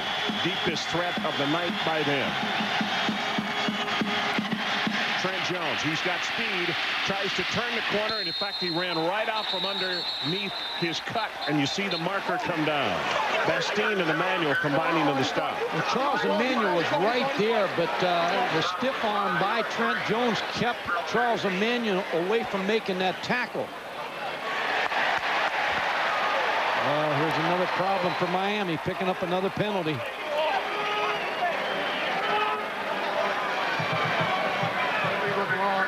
In the back, and above the waist, offense. 10 yards, end of the run, repeat, first down. This is where, as we have discussed, rule changes we'd like to see happen in the future. Instead of everybody standing around saying who, just give the number of the guy who did it. You're not sending him to prison or anything. Just say block in the back, number whatever. Bunch of owls out here, huh? Charles Emmanuel trying to make the play, but Trent Jones shows you his strength. There's a little push in the back. So from the spot of the infraction, it's only about a 7-yard penalty. They pitch, and here comes the reverse. And at the 18-yard line, Tony Gator tackled by Perlo Bastine. Worth a try around the way this night's going offensively, and when you got a quarterback that's hurt, worth a try to give a little trick play in there. You're inside the 30. You just don't want to lose yardage on that type of play and to knock yourself out of field goal range. Ron Franklin with Mike Gottfried and Kellen Winslow coming to you from Morgantown, West Virginia. We do want to remind you, Daniel Ferguson injured a hip back in the first half. They have taken him to the hospital, which is right next door, and I'm afraid we still have no report on his condition. If we get one, we'll pass it on to you. Running play this time, 28, Darrell McMillan. Charles Emmanuel will make the stop on him, but he is just inside the 15-yard line. Ron, I would think again, with the quarterback situation the way it is now, Butch Davis, Larry Coker may just try to set this field goal up. You'd like to get a touchdown. You'd like to try to take one shot to Util Green in the end zone, but you don't want an interception. You got a wounded quarterback. Maybe you run the football here and try to set this field goal up. Let's see if they go to Util Green and run it up inside, try to set the field goal. Util Green had 8 catches in the first half against Florida State. Here comes the corner blitz. The pass is knocked away at the 2-yard line, and Clement went down very hard on the rush of Henry Slay, and he's up and running off the field. Ron, you can't say enough about Ryan Clement. He just couldn't get enough on the football. And you can't say enough about Mike Logan's coverage on Util Green, but they're still set for the field goal now. Crossland to attempt the field goal. Popovich is holding. New situation for him. It is a 31.5-yard attempt. High pass, ball is down, and he got it. So with the injury to Clement, a new holder, Popovich passes with flying colors, and so does Crossland. Most valuable player on that play was Popovich. All of a sudden, he's in the ball game. He's holding in front of a hostile crowd for the first time. He had a high snap from center and made this catch. First time back there. High snap. He gets it down. Gets it turned. Excellent job by Popovich. Covington is normally the holder, and because of the injury to him, the number 2 quarterback for Miami, that's the reason that Popovich has been called into service. And tonight before the ball game, Mike, not only did he hold as the kick was going on, he continued to take snaps to put the ball down and make sure that he had good rhythm. Clement took a heck of a shot from Slay. In fact, here it is right here. Watch Big 78 coming left side of your screen. Actually, it's a corner who got to him first before Slay. Slay's right there. That's almost a late hit, too. That was Emmanuel who was coming on the blitz and caught him first. Will kick off for Miami. Kelly, Steve Kelly, a freshman, Burleson, Texas, has never taken a snap in Division I. He would come in if Clement were unable to finish this football game tonight. And he's been on the practice scout team. He had to introduce himself to all the offensive players this week so they knew he was a scholarship player, not a walk-on. Gaetan to kick it off for Miami. Short kick this time. Swoop. Crosses to 25, and he's out around the 30-yard line. 16 yards on the return. On the other side of the ball, Ron, I think Vanderpool and Saunders has to step up now because you're down to your 3rd tailback. Alvin Swoop. So you expect now your big playmakers, Rashawn Vanderpool, David Saunders, come up big in this 3rd, 4th quarter. You have to wonder, with as little activity as we've seen in the direction of Vanderpool, if they're just really afraid to try to put him in harm's way because of the injury. Good point, but you know, I think he wants that football. I don't think there's any question about that, and he's their best. Johnston is going to throw this one right over the top of Butch Davis's head. Foreman was the closest guy to it.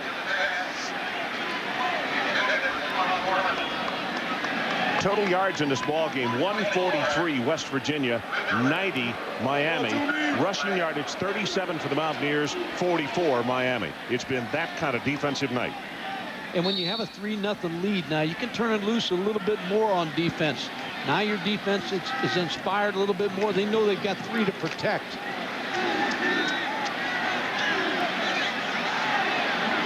Syracuse won this afternoon. They are still undefeated in Big East play. That pass almost intercepted, and boy, Starks was the closest guy to it. Hit him right in the hands. Almost was thrown to Dwayne Starks, number 23. I think there was just a little bit too much on it, and Dwayne Starks didn't pick it up quick enough.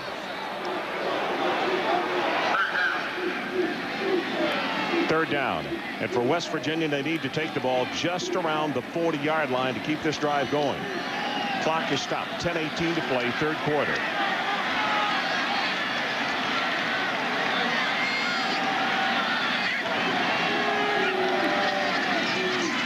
A They set up the screen. You can see Miami trying to get back to play it.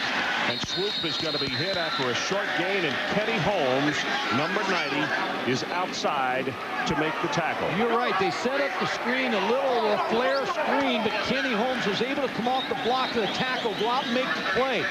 Number 90, Kenny Holmes, is going to start the rush, but now he sees it's a screen.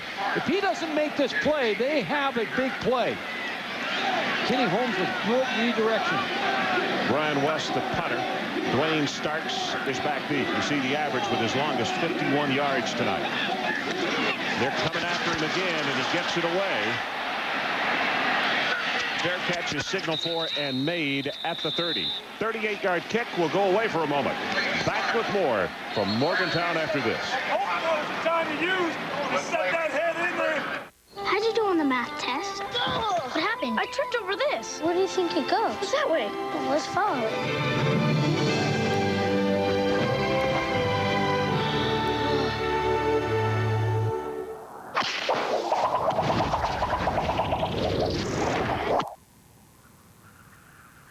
Oops. Can you confirm a signal loss? Houston, we have a problem. Roger. Must be a couple of gremlins down here. It's not TV, it's HBO.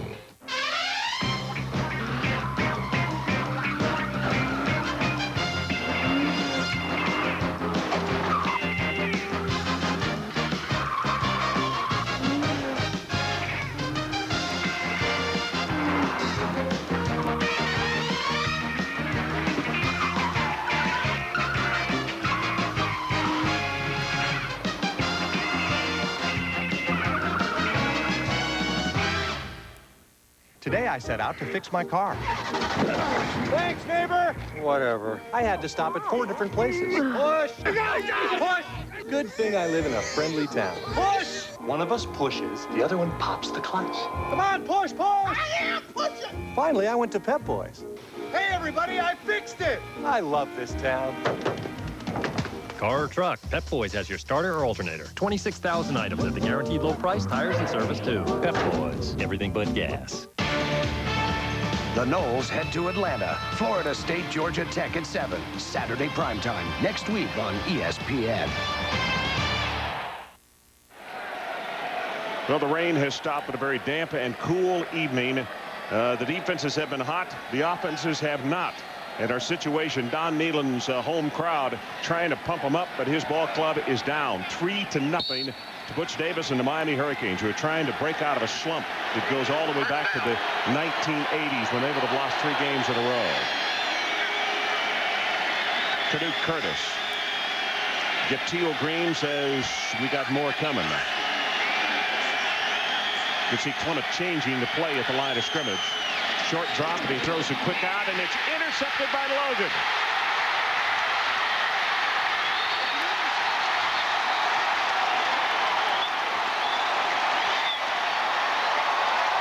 Mike, he called an audible, and I don't think the receiver ever identified with what he had called. Well, what happened, Ron, was they showed an 8-man front, the old Bear defense. So you've got 8 people in the box right here. So Ryan Clement checks off because he thinks he's got a cushion on Mike Logan. But watch Mike Logan roll up.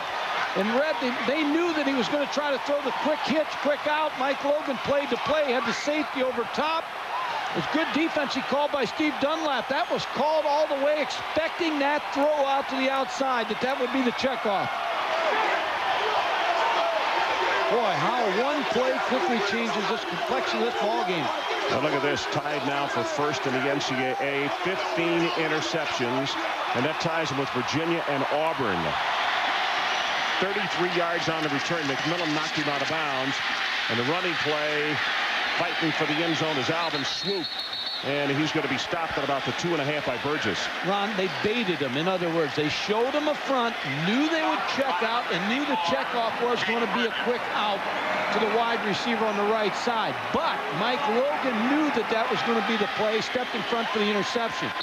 Now West Virginia's got to run up the middle. They've got to try to get Swope, not to dance, but work his way right to the end zone.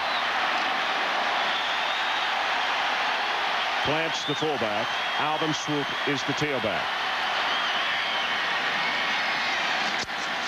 Swoop dances, scores.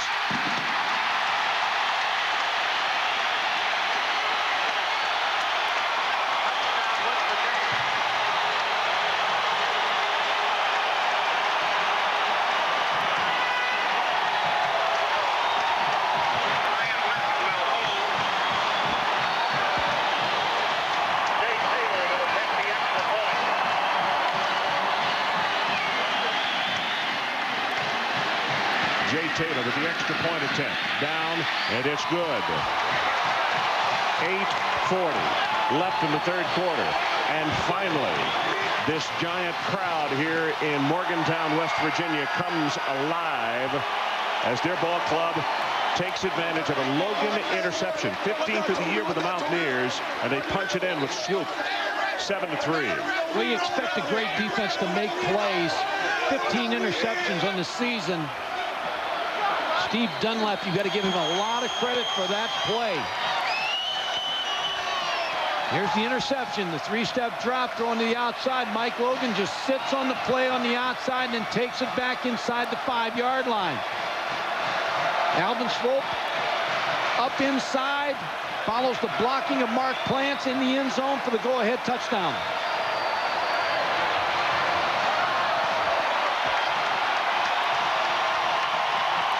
The celebration by Mike Horn in the end zone. You could see 69. Nice job by that offensive front. And West Virginia with their first touchdown of the night. 2 plays, 3 yards.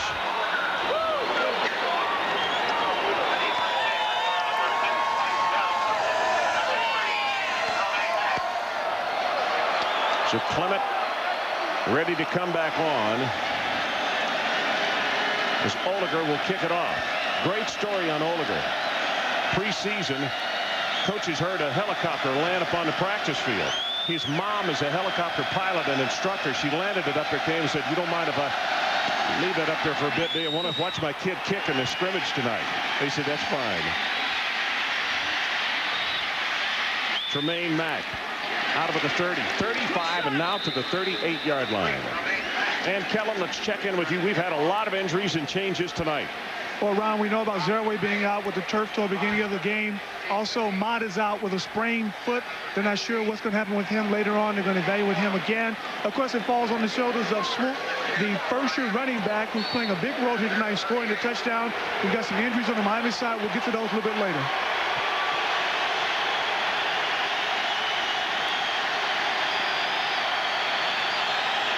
Crowd really making a lot of noise. Running play, 5 yards, 10 yards, and McMillan with a burst of steam will have the Miami first down, very close to it. And Mike Tirico, let's check back with you.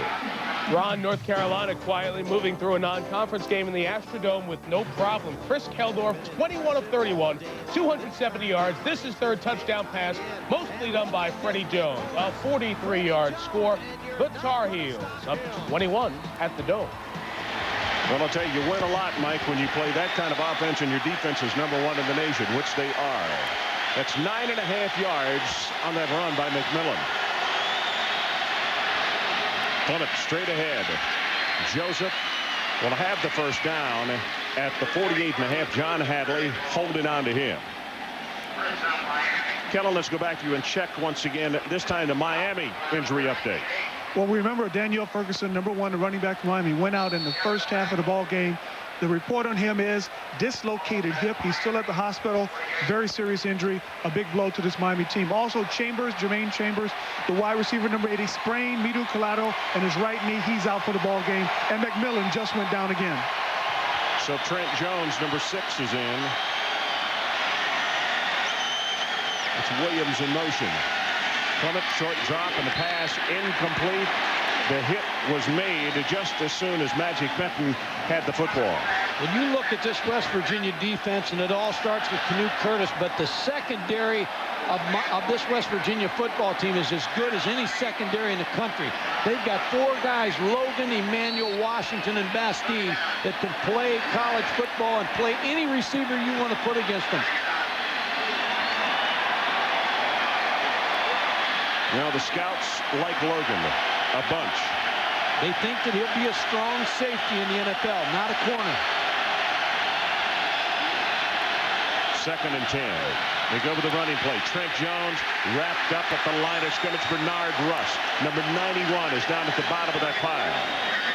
Steve Dunlap, the defensive coordinator, we talked about the heart of the offense being Ryan Clement, but Bernard Russ, he says the heart and soul of his defense. He said he gets in the face of all the defensive players and challenges them on every play, just plays with high intensity the whole game.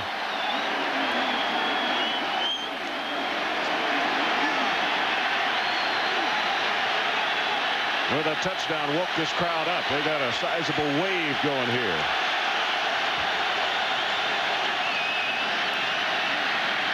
See the stunning inside. The pass is incomplete. Couldn't hold on at the 43. Yatil Green.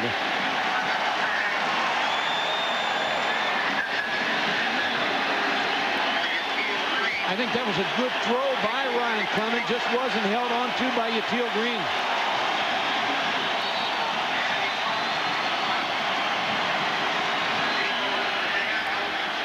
Swoop is the deep man. And he runs away from it. And that ball going to be touched down by Miami inside the 10-yard line. 43 yards on the kick. The job of the defense, well, they've gotten it. A lot of radio stations will play this song. Duh. At the peak, they play a lot of the other songs. They dig deep. They dig deeper. The Peak is the only one that digs that deep to find the good music. Remember when you were a kid and you used to dig to China? If they dug any deeper, you'd be listening to Chinese music. Hello, David! That's Peak music. Boom! Now we all understand. Let's see. 96.5, The Peak. Denver's rock alternative.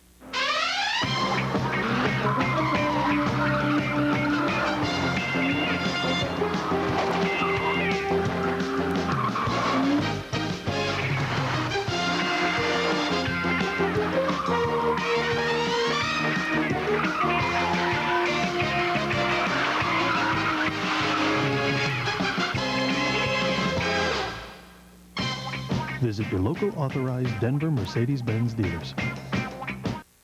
Like Neil Smith mean, so we get his mother-in-law to call him collect before each game without using 1-800-COLLECT. Could have saved you some serious cash, Neil. 1-800-COLLECT. Save the people you call up to 44%. Enterprise rent a car for my trip? Looks expensive. It's not expensive, Mom. They pick us up? Sounds expensive. Pickup's free, Mom. Well, if it's not expensive, why didn't I get a convertible? Pick Enterprise. We'll pick you up. 7-3 our score. 6:44 to play, third quarter. West Virginia leads. Don't forget, coming up later in the game, we'll be selecting the Visa players of the game.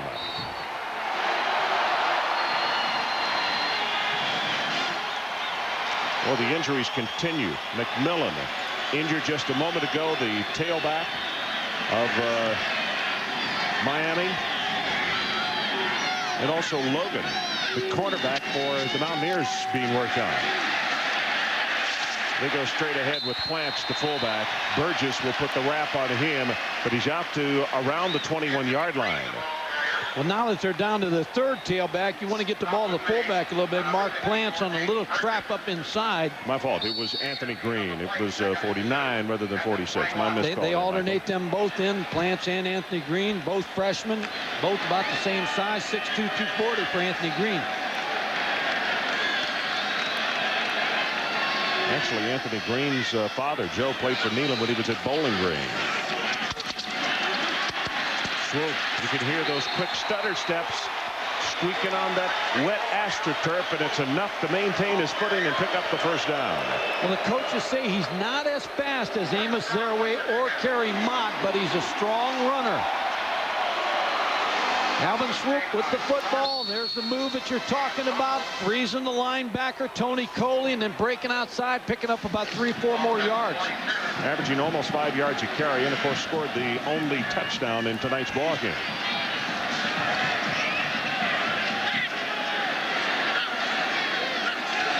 Foreman in motion. Swoop. Boy, he got to the hole very rapidly. Dwayne Starks comes up and makes the hit on him. This, by the way, is the 5th West Virginia possession out of 10 tonight to start inside their own 20-yard line. So their play calling, they've been a little bit restricted, Mike. Well, they have, and their running game now looks like it's taken on a different meaning for the offensive line. They're blocking, they're staying with their blocks, they're really handling the defensive line of Miami.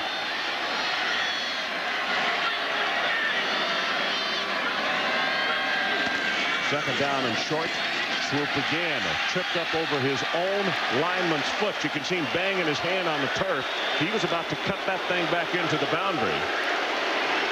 When you think of Miami over the years, and you think of the defensive tackles they had, Cortez Kennedy, Jerome Brown, Russell Maryland, all the fine defensive tackles. And I think not that these defensive tackles they have now are bad, but they're not the same type that they used to have. And that's why people are running on them a little bit more. Butch Davis is stepping up his recruiting, trying to get those same kind of players back in here. Saunders in motion to the bottom of the screen. The Swoop gets the handoff, and he'll take it for about 3. Marvin Davis, the first man to get to him. Well, there's more college football on ABC Sports next week with regional coverage beginning at noon. Number 5, Nebraska against Oklahoma, or Michigan State at Michigan. Then followed by 3:30 start, Northwestern at Penn State, Baylor at Texas, Washington at USC, of Maryland at Clemson. 7-3 our score. West Virginia leads.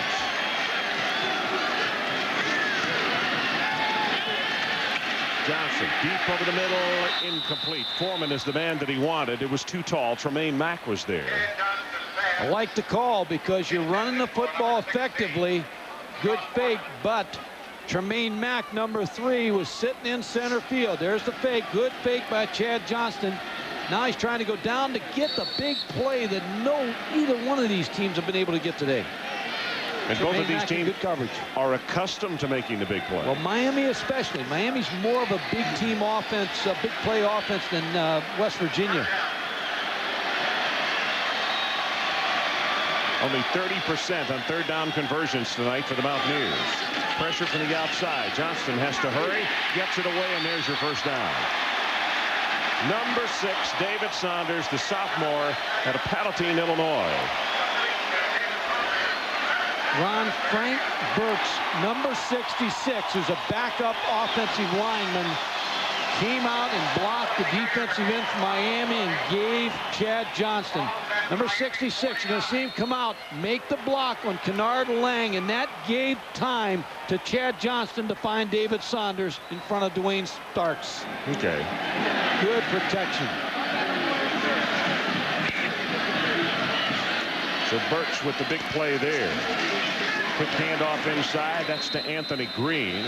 And the freshman out of Jersey City is tackled by Marvin Davis after he picks up a couple. Dan Simro and Don Nalen are the play calling in this drive. They've been able to go inside, outside. They've tried to throw the football, but they're controlling the line of scrimmage right now. And they really have to feel good about that with 3:10 to go in the third quarter, that I think they own the line of scrimmage with their offensive line at this point. I know Johnston is a senior, but this is the youngest offense that Neyland has ever had as the head coach of the Mountaineers. Swoop. Nothing outside, nothing inside, and he's going to be knocked down. Nice defense, Kennard Lang, and also James Burgess. Mike Tirico, back to you. Well, Ron, North Carolina's lead in the Astrodome has been trimmed by the Houston Cougars, and here's how. Chuck Clements rolling out in some trouble. Dangerous throw back to the other side, but nobody's covering Damian Johnson. Nice cutback, too. 39-yard score, and the lead is now 14 for the Tar Heels. Gosh, he was so alone in the Astrodome, he looked like the first guy out for an order game. And the last.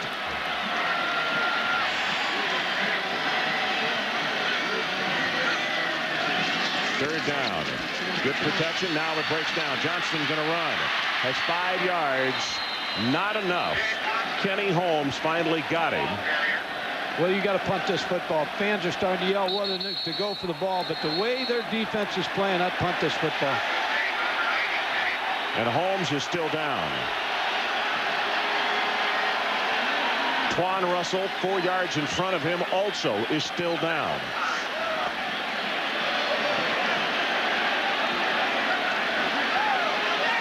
They play on natural surface down at the Orange Bowl. Oh, they collided. Had nothing to do with the surface. No. But the players were not excited about playing on the AstroTurf. One of the things they said yesterday as they came out, they'd much rather play in the natural stuff. But that one right there wouldn't have mattered if you were playing it out here in the parking lot. They banged heads together and shoulders.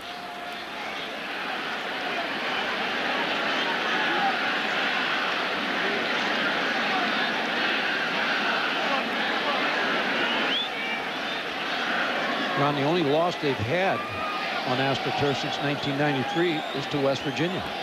Right here. Yep, 1993. We showed you the highlights just a moment ago. 8-1.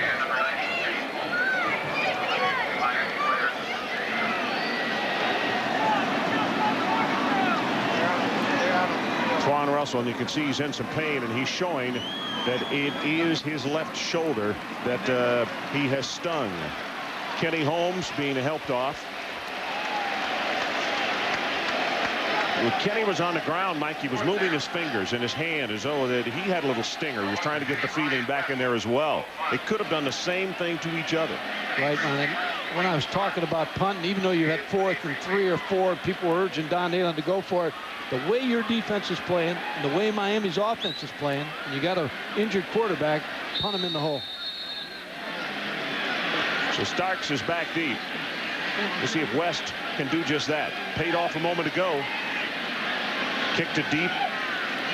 Depended on the defense to come up with the big play, and Logan did.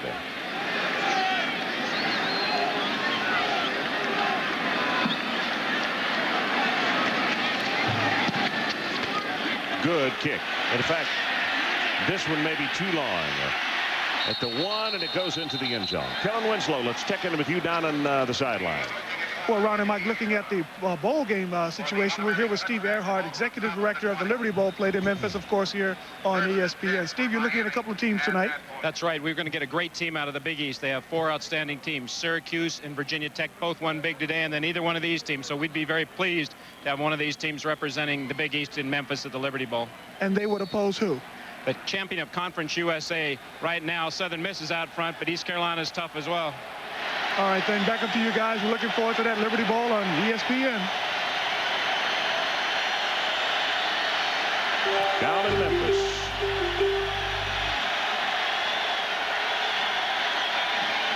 Clement out in the flat, gets it complete. That's Gator, and he's going to be tackled around the 23.5 by Perlo Bastine.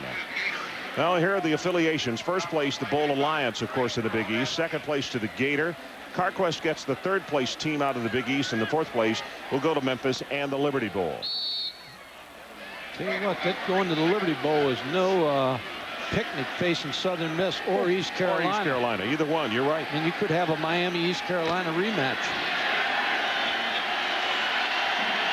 And of course, Southern Miss is leading that at this point. Under 1 minute to play, 3rd quarter, 7-3 West Virginia. And at 2nd down, they run it. And here's Jones. Now, he can burn it. He'll have the 1st down. But, Mike, you can see it's all he needs. It's just a small crack. Van Washington grabbed the hold and held on. Well, you're right, Ron, because when you look at this play, the point of attack being blocked, there wasn't any place to go. And all of a sudden, he just made a move inside, was able to pick up big yardage and get the 1st down. He is dangerous. Here's the play. To the left, there's nothing really at the point of attack, but he slides inside. The linebackers overrun it a little bit. Now he's in the secondary for the 1st down. And like we said, if Washington doesn't hold on there, he might have reversed it or come against the grain and taken that a long way. On 1st down, Clement to throw. And he's got it complete to Daphnis. Got to be a short game. 12 seconds down to 11. That should be the final play of this 3rd quarter. Ron, everything Ryan Clement has thrown tonight has been 15 yards or closer because he just can't get anything on the ball. That's the end of the 3rd quarter. So as we head to the final 15, West Virginia 7, Miami 3.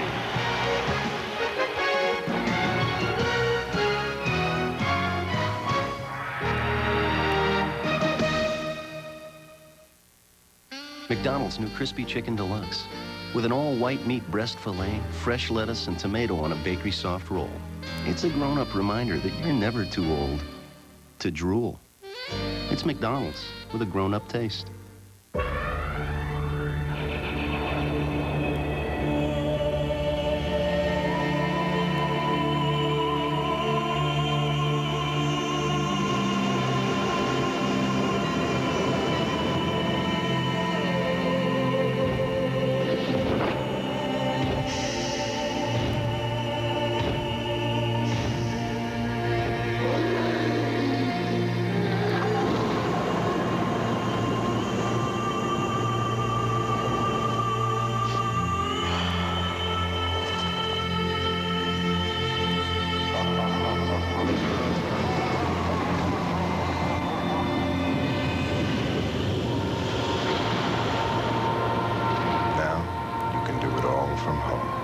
The world's #1 selling home computer with Intel Pentium processor.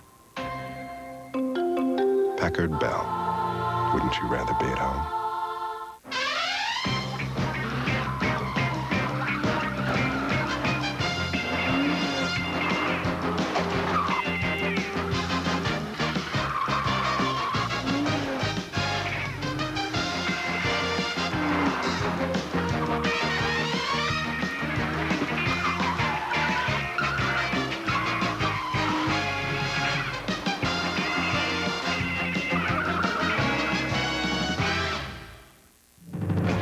Would a man attack the peak of K2 if a remarkably soft pair of pants were placed there?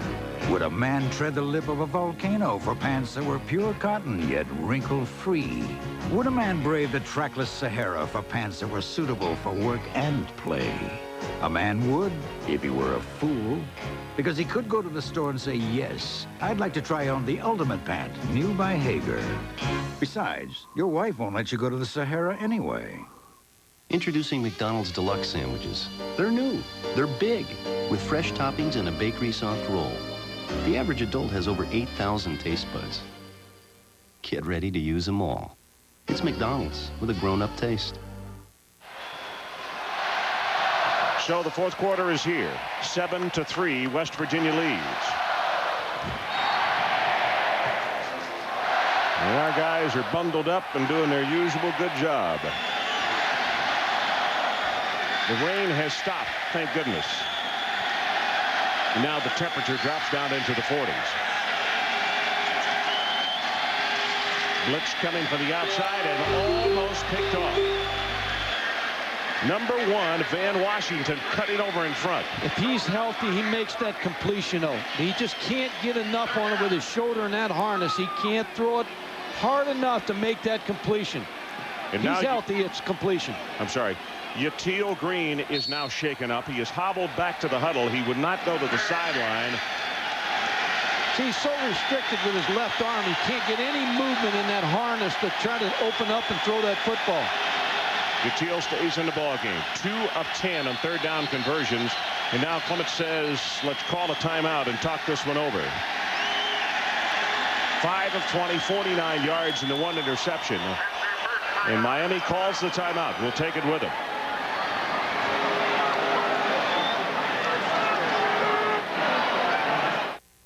State Farm presents Rules of the Game. We're talking about fouls committed by a team in its own end zone. In this play, the left tackle holds. What's the penalty?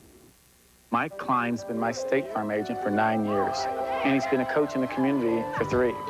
He's as dedicated to those kids as he is to his policyholders. The most important thing that I can do right now in my life is to protect my family in the future. The way he handles my life insurance shows it's important to him, too. My other friends who have State Farm life insurance say the same thing about their agents. You know, I think there is something to this good neighbor business. State Farm is there. We're talking about fouls committed by a team in its own end zone. In this play, the left tackle was holding. Ruling, safety. 2 points for the defense. Rules of the Game has been brought to you by State Farm. Like a good neighbor, State Farm is there. At Plymouth, quality is the top priority for every one of our vehicles. We've set hundreds of goals and benchmarks, and we're constantly looking for ways to improve.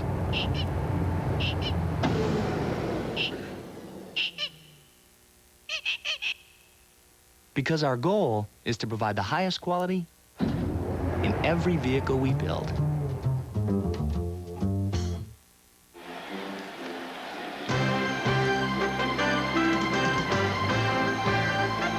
ESPN's coverage of Saturday primetime is brought to you by McDonald's.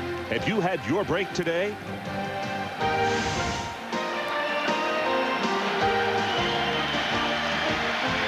So Miami had to call the timeout as we open this fourth quarter of play. And the West Virginia folks trying to come alive and help out that defense. Third down, the line to make just over the 40.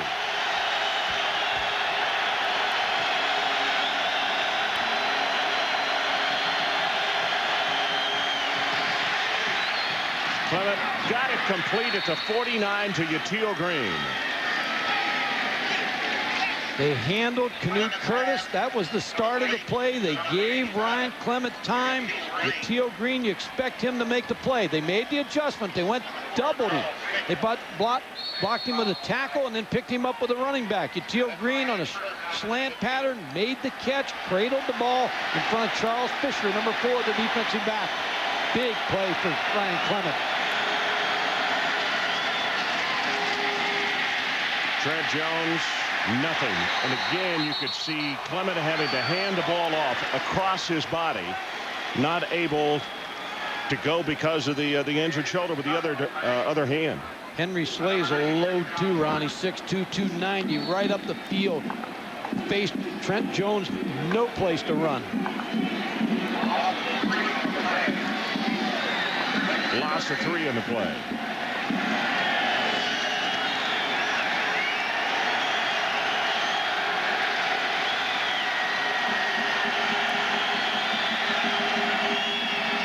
Clement pumped it once, gets it over the middle, just threw it away, and he gets decked. Chris C. Jones is the guy that he wanted. Again, it's Henry Slay. Ron, they had 2 plays where Charles Fisher was in the ball game for Mike Logan. Mike Logan went to the sideline for 2 plays. They hit Yatil Green on the first play. He was open on the last play, but they just didn't have time to get him. But now Mike Logan's back in the ball game to try to defend against Yatil Green.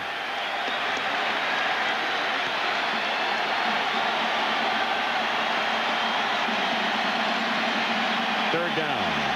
They need to take it to the West Virginia 40-yard line or give it up.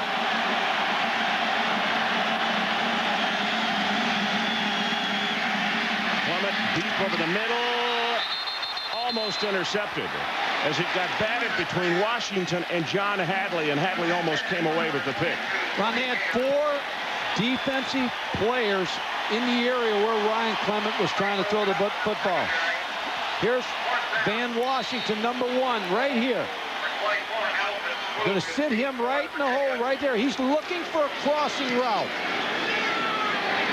Swoop signals for the fair catch, and he makes it as he drops the ball for a moment at the 17.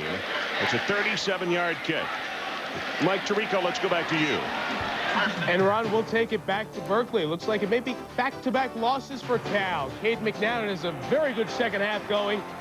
42 is a big reason why. Look at Skip Hicks. Linebacker's not going to catch him, and nobody in the secondary will. Big touchdown. UCLA's knocking on the door again. Up 10. Our score is 7-3 with just under 14 to play.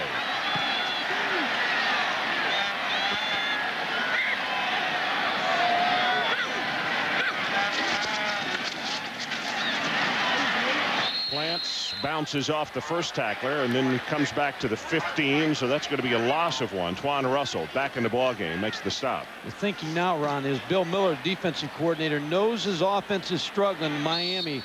Now he's got to encourage his defense. They got to find a way to turn the ball over, get some type of big play to turn the field position war so that Ryan Clement doesn't have that far to get the ball in the end zone. Just like West Virginia did with the interception by Logan.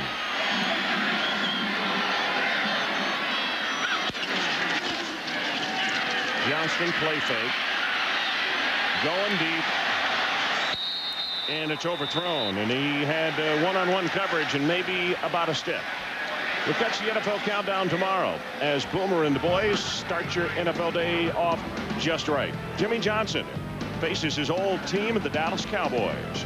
Former Heisman Trophy winner Ty Detmer, is he for real? And Steve Young, how healthy is he? Plus the best news and information on NFL Countdown tomorrow at 11:30.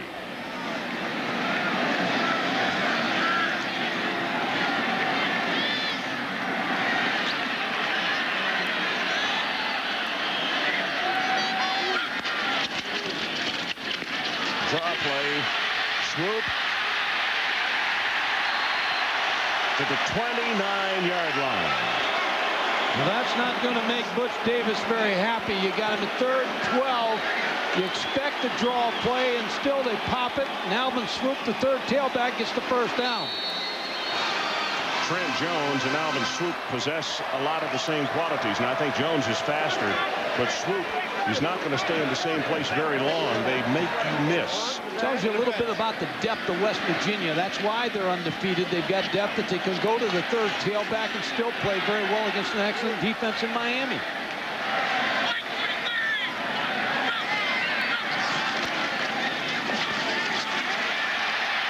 T.J. Walker now in the ball game at running back, 6 feet 185, a third-year man, and he takes it out across the 35-yard line. Coming on this side. I'll tell you what, I don't know how much deeper they can go. They're working on Swoop's lower back, and Swoop is the third person. Zaraway couldn't play tonight. Mott went down with an ankle injury, and now Swoop, who's been playing well, and Zaraway is buttoning up his chin strap. And I know that Don Nehlen simply didn't want to have to do this.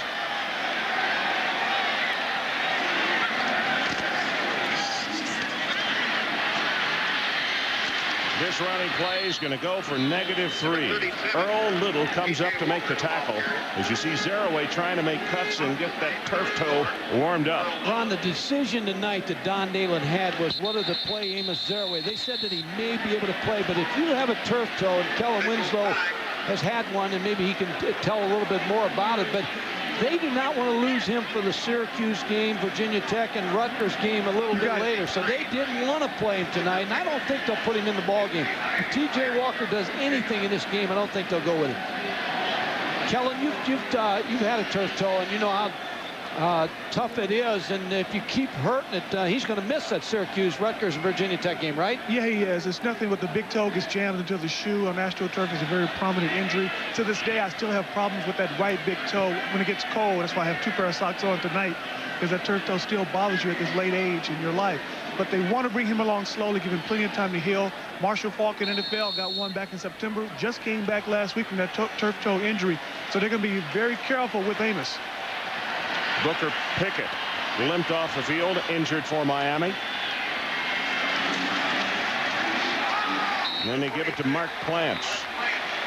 And he's real close to the first down at the 39-yard line. And Ron, the fullbacks have to pick it up. They're 2-back attack, so there's Mark Plants and Anthony Green. Now, again, both freshmen. They have to make some things happen and move those sticks and get that clock to move. Well, Plants would be glad to carry the ball because he told Don Nehlen back before the season started, he said, I'm just a tailback and a fullback's body. Now, Don said, I don't think so. You're close to 250 pounds, but he does like to run the ball, and he's smart and catches well. So he may get that chance tonight to show that he's a tailback with all these injuries.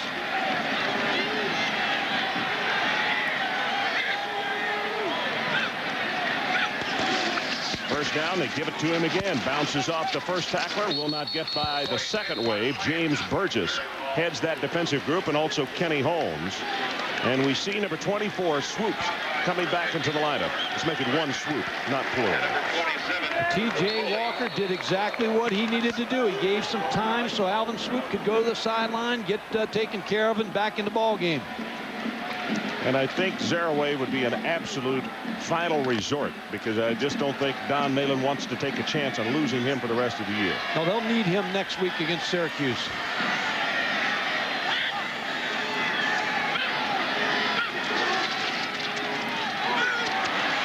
Johnston's pass overthrown, wanted back, the tight end.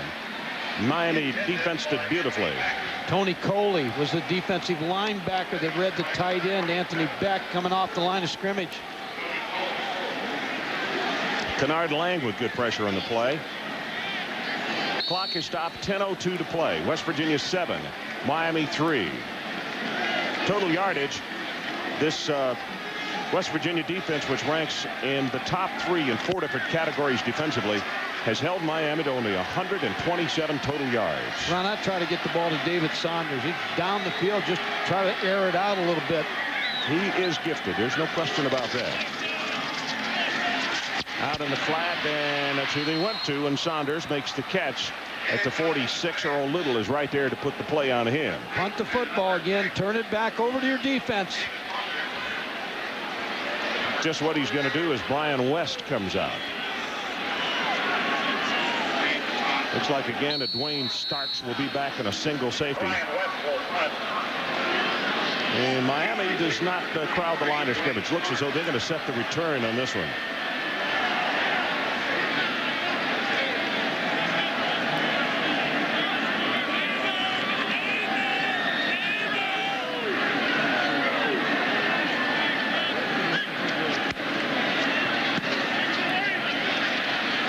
Not his best effort of the night, but it's going to go out of bounds with no return inside the 20-yard line.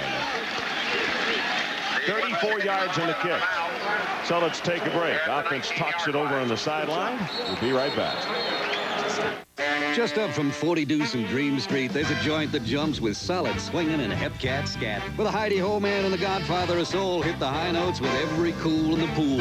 It's a house on fire called the Cotton Club, where every night the vibe is hot and live gigs aren't the only things that cook, because the club chases up some of the best chaff in town.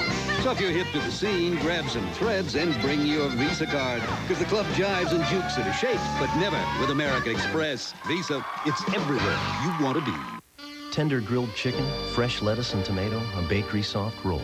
McDonald's new grilled chicken deluxe is loaded with the stuff grown-ups love, inspiring a truly adult emotion, lust. Oh, baby. It's McDonald's with a grown-up taste.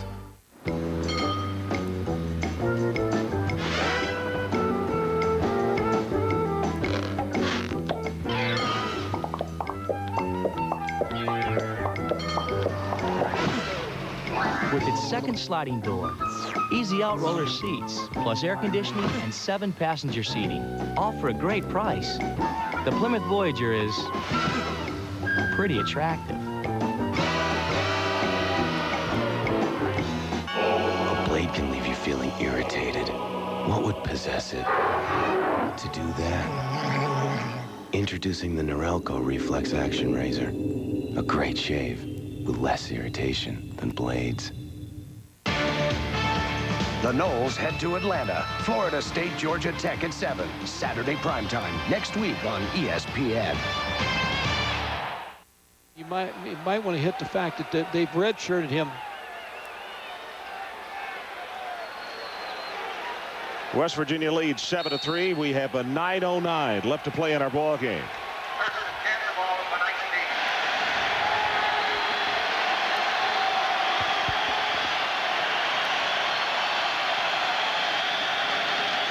Clements, you could see the crosshand with the handoff to Trent Jones.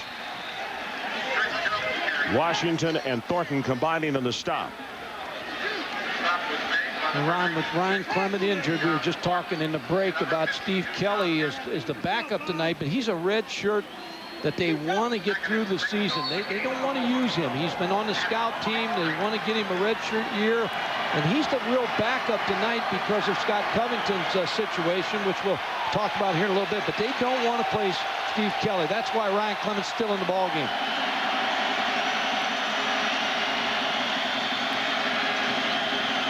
Bathness in motion. Clements pass. Got it complete to Teal Green. Over the 40 to the 45-yard line, and let's check in with Kellen Winslow. Kellen? Ron, the update on Scott Covington. Last week after the ball game against East Carolina, where he played fairly well, he complained about shortness of breath on Saturday and Sunday. They took him in. They found a spot on his lungs. They did a biopsy. During that biopsy, they punctured his lung. Coming out here today, he's had trouble warming up. The doctors cleared him to play. The lung was full. They cleared him to play. I'll finish that right after this play. Blitz coming from the corner. Miami goes with the running play away from it. And Kellen, let's go back and complete the story. And as he was about to warm up during the ball game, Scott Covington I'm talking about, he had trouble in his warm-ups. He took a couple of snaps, dropped back a couple of times, then came directly to the bench to get some oxygen, and he spent for a couple of minutes just sucking in air. This is the beginning of the ball game, not late in the ball game, with very little effort on his part. So they decided at that point not to use him. Although he did receive a medical clearance from the doctors, if he felt that he could go, they were going to play him, but not tonight. All right, Kellen. Second down. It's Nick Williams, the fullback, who moved out, and they slipped the pass out into the flat. This is Jones. And very rapidly, he takes it inside the 44-yard line. Russ knocked him out. You've always liked Trent Jones ever since we started covering Miami, and he was a player on the scene. You've liked his speed and quickness. I talked to Art Keogh about him yesterday when the team came out, and Art said, boy, it doesn't take much of a crack. This youngster just, pow, he's gone. He said, we got some awfully good ones, but look for some really good things out of Trent Jones before he leaves Miami. Third down and about a foot.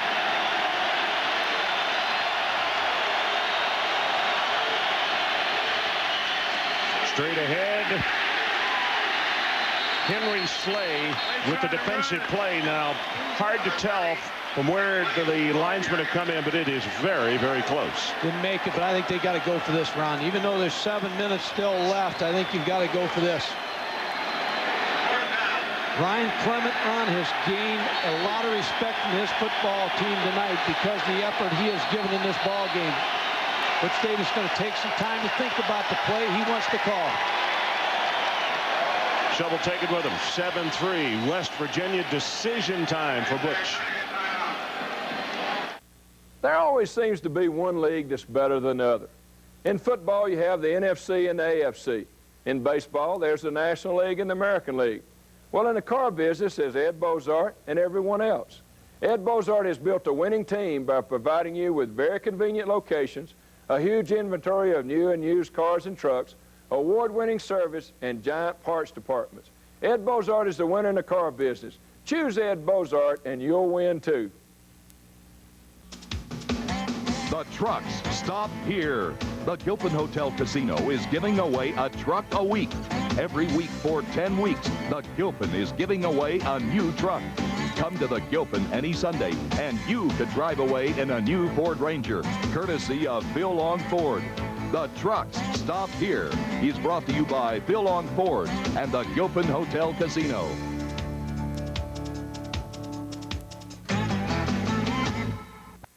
The legendary chalice of Malta has never come cheap. In 1238, it was captured by 10,000 Celts. In 1512, it took an entire armada. And in 1703, it took an arranged marriage to the daughter of Charles V, the older one. But luckily, if you want the golden chalice of Malta, all you need is the golden card of Visa, with extraordinary purchase power for extraordinary things. It's even mightier than the sword. Visa Gold, it's everywhere you want to be. So they're standing here in Morgantown. And the reason? Fourth down. Less than a foot, actually, for Miami to pick up the first down. West Virginia leads the ball game 7-3. And the ball is just inside the 44 of West Virginia. Ron, probably the call is a quarterback sneak, but you got the injured quarterback with a sore left shoulder separation.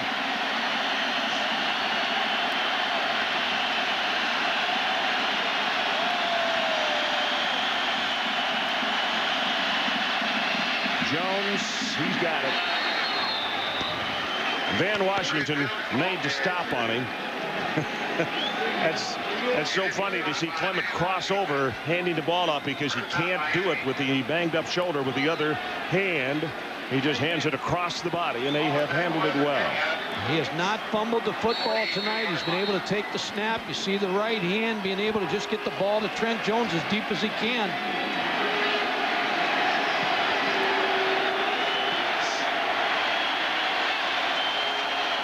Clock runs under 6.5 minutes to play, and it's going to go rapidly now. Clement deep in the pocket. Canute had a shot at him, gets it away to the tight end at the 38-yard line, and 82 Gerard Daphnis comes down with it. What Clement was able to do is avoid the rush of Canute Curtis. But it really kills the play because play's not able to go off on time. Steps up inside, now tries to get the ball off to Gerald Daphnis, but doesn't pick up many yards, but avoided the sack. You know, Canute has been silenced here in the second half. He wreaked havoc in the first half. We haven't called his name much in the third and fourth quarter. Handle him with a tackle a little bit more, Ron, so there's a bigger matchup, bigger body for him to go over. 2 tight ends again in the ball game for Miami. And the running play, Jones coughed it up, lost the handle. Did he recover it? Yes. Just talking about that, not fumbling tonight, but you can't do something out of the ordinary. Expect it always to go perfect. Your timing's off, everything's off when you try to do something with the off arm.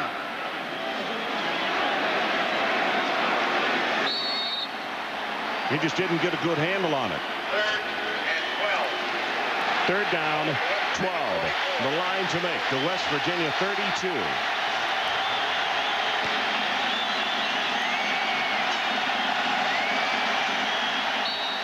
Well, let's see if this guy is coming off the corner. Number 42, Canute Curtis. Okay, what they're going to get him for, Ron, now, substitution. They had too many people in the huddle. When they broke the huddle, they had like 13 players on the field. See, Butch is not arguing. This is a rule that when they came in, they wanted hard and fast. Teams were taking advantage and confusing the defenses, breaking the huddle late, sending some off the field. Penalties have really hurt the last couple of weeks, this Miami football team. Number 18, that's Fulcher.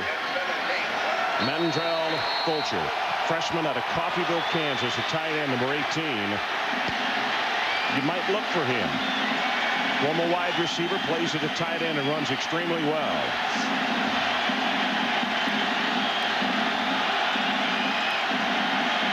Clement lost the snap, fell on the football, and then he gets crunched by Russ. Have to punt now, Ron. Even though there's 4:32 on the clock, you got to turn it over to your defense and use your 3 timeouts now. And Mike, that might have been one of those times we talked about earlier.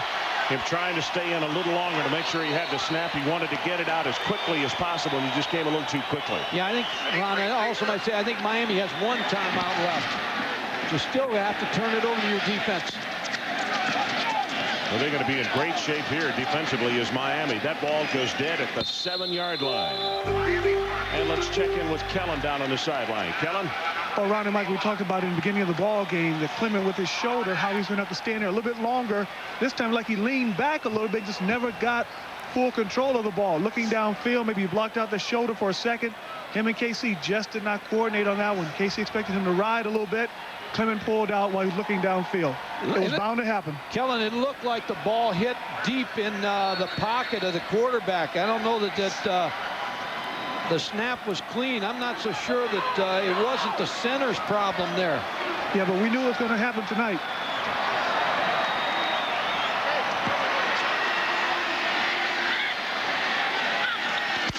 Johnson turns and gives it to Swoop. Runs into his own blocker.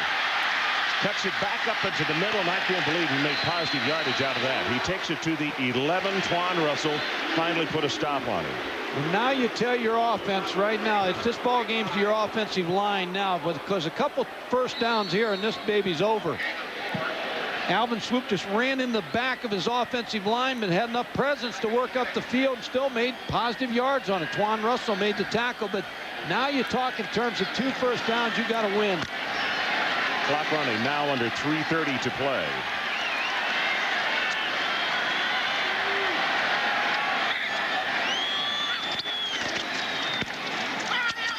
Swoop doesn't want to go out of bounds, and he doesn't. Burgess made the stop on him, and you could see the official standing right there and said, nope, keep winding the clock. Here's a final score for you that deserves a notation. Kentucky 24, Georgia 17, and you have to say it's not surprising. That's kids for you right there. Bill Curry, the announcement coming earlier this week that he would not be around after the end of this season, and the kids said we'd like to make a statement, and they did tonight. Timeout on the field, 2:55 to play. West Virginia continues to lead by 4.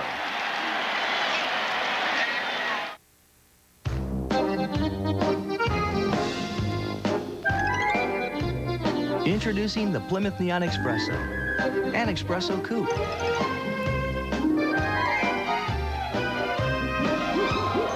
With a 150 horsepower engine and cool new features inside and out, they're more playful than ever before.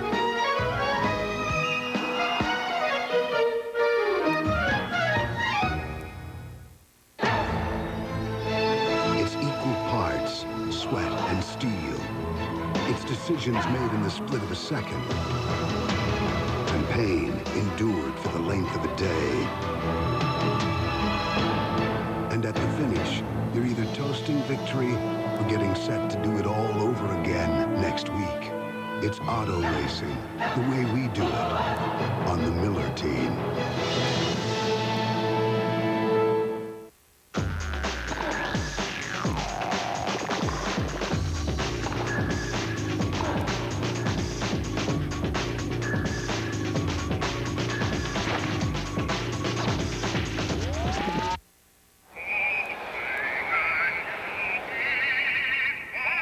Because of its remarkable clarity, Cellular One is the nation's #1 cellular service, clear across America.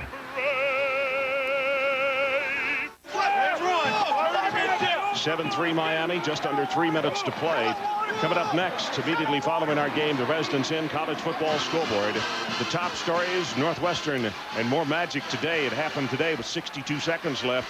Alabama and Tennessee, and also the nation's top defenders. All of that and more on the Residence Inn College Football Scoreboard coming up immediately following our telecast. Ron, West Virginia just took a timeout. A little chess match as it's a third down and about 8.5 yards for the first down. Mike, do you throw it if you're West Virginia? Do you maintain all the safeness that you can and run it? If I throw it, it's going to be an out route, a very safe route to David Saunders, the one they've thrown successfully all night, to cheat him inside a little bit, the motion where you get the corner to play off a little bit, throw the out. But I feel like they're probably going to run it and turn it over to their defense with 3 minutes to go. So either way, I'd go with the safe route, the out route, or run the football and get that clock moving. Miami's out of timeouts, turn it over to my defense. Well, 1 week from tonight, we will be in Atlanta, Georgia. And we'll take a look at this guy, Warrick Dunn. Today against Virginia, 26 carries, 131 yards, and 1 touchdown. Going up against the Yellow Jackets, 7 o'clock Eastern Time next week from Atlanta. Ron, someone told me that he's not on the ballot for the Heisman Trophy. The people up in New York don't have his name listed. Well, let me tell you something. That guy's still in the running for the Heisman Trophy. I know you feel he is too. Warrick Dunn is still prominent in that Heisman Trophy. What seems to happen in big ball games is when he steps up largest, and that's what great players do.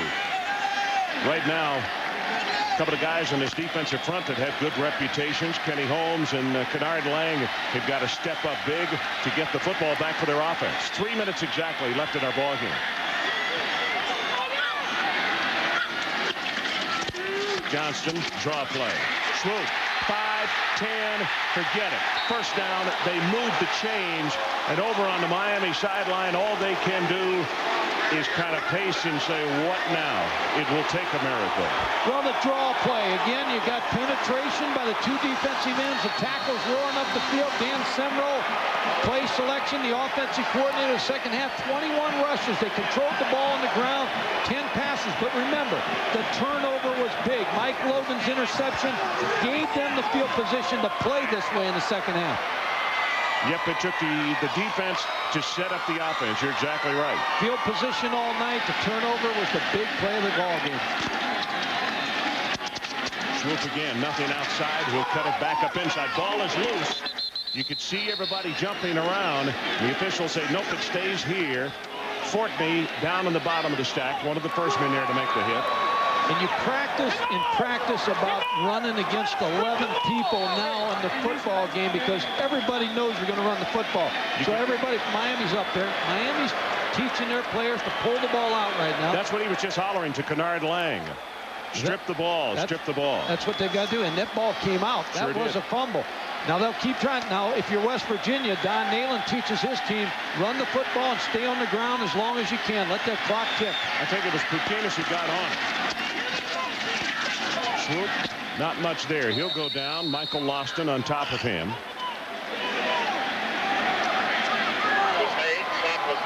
Game clock is at 1:34, now 1:33. And they have not whistled the play clock in. Now they have. Just take all the time you can take if you're Chad Johnston.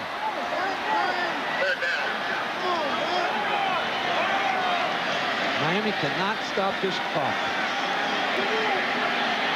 You got to hope they can stop him here. Probably see another draw, and then one play where you got to punt the football. Play clock is down to 3, down to 2, down to 1, and West Virginia has to burn a timeout. West Virginia. So let's take a timeout. 68 seconds left in this one. 7-3 West Virginia. I don't even know why we're going to Pinecrest. Fairways are like swamps. Sand traps are like clay. I mean, personally, I don't even find the course all that challenging.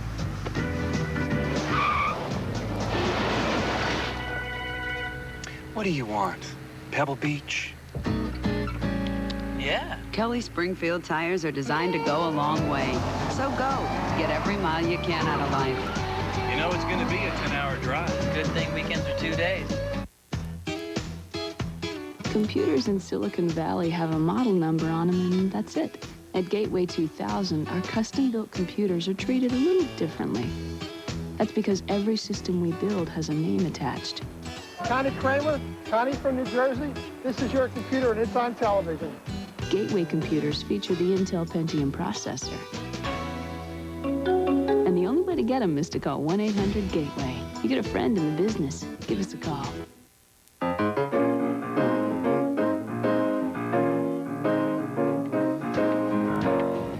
Find the right groove, and it can open up a whole new world of possibilities. So West Virginia called the timeout to make sure that they had everything squared away. We have 1 minute, 8 seconds left of this one, and West Virginia leads 7-3.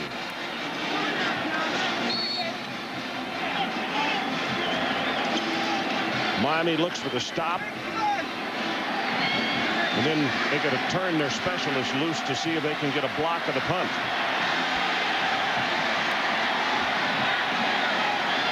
That, of course, their specialist, Tremaine Mack. The running play, not going to get it. Out to the 30, Marcus Wimberly on the tackle. Now, West Virginia wants to take as much time as they can here, but number 3 right now, Tremaine Mack, becomes the big player for Miami. He's blocked kicks, knows how to block kicks. West Virginia's going to let this time run down, even take a penalty, whatever they have to, but they're still going to have to punt this football. It's going to go way down, too, Mike, because they didn't get the 25-second clock in until just a bit ago. It's down to 7, down to 6. Going to be about 27, 28 seconds left in the ball game when it finally goes out. And West Virginia calls a timeout with 29 ticks left in the clock. Well, tonight's Visa players of the game are from Miami. Ryan Clement, the quarterback who played with a separated left shoulder. 9 of 26, 104 yards and an interception. You might say the numbers are not great, but I'll tell you, the guts, the fortitude that this young man showed were great. Unbelievable that he could play the entire game. And from West Virginia, Mike Logan, 3 tackles, 1 pass breakup, but his interception set up the only touchdown scored in the ball game tonight. And as part of their continuing effort to further the development of amateur athletics, Visa is proud to donate $1,000 to each of these universities on behalf of these athletes. Ryan Clement's efforts will pay off down the line because these players are going to rally around him when he comes back and gets back healthy. They know what effort he gave. How can you not respect a guy like that? Talk about playing with some pain. Maybe goes a little bit beyond that. 36, Brian West stands back to punt. He just wants to get it off. And you better keep an eye on number 3, Tremaine Mack.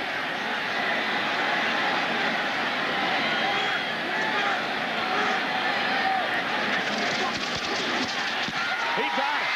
Tremaine Mack got the block. And they hand the ball off and into the end zone for a touchdown. Nate Brooks.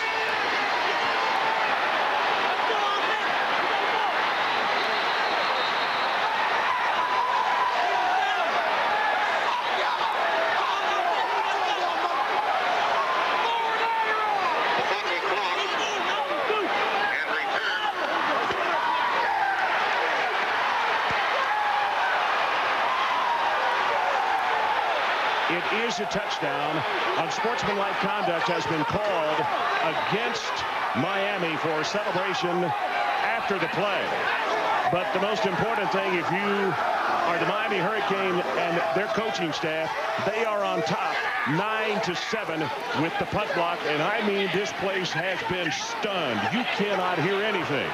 I mean, that bench at Miami is very loud, and that's over close to 70,000 people that are just sitting there not saying a word. They were close in the first half blocking a punt. Tremaine Mack was close a couple times. You figured that it was going to be an all-out punt rush. You look for your players to make big plays. Tremaine Mack may not make a bigger play in Miami football history than he made today.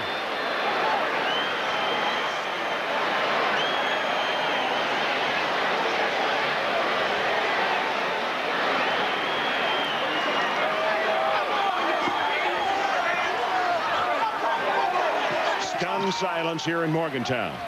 Don Nehlen simply cannot believe it. It's one of those things where you know the big right is coming, and you better either throw a jab or run away, and they got tagged right between the eyes. Extra point attempt is good. Crossland gets it. It is 10-7 Miami.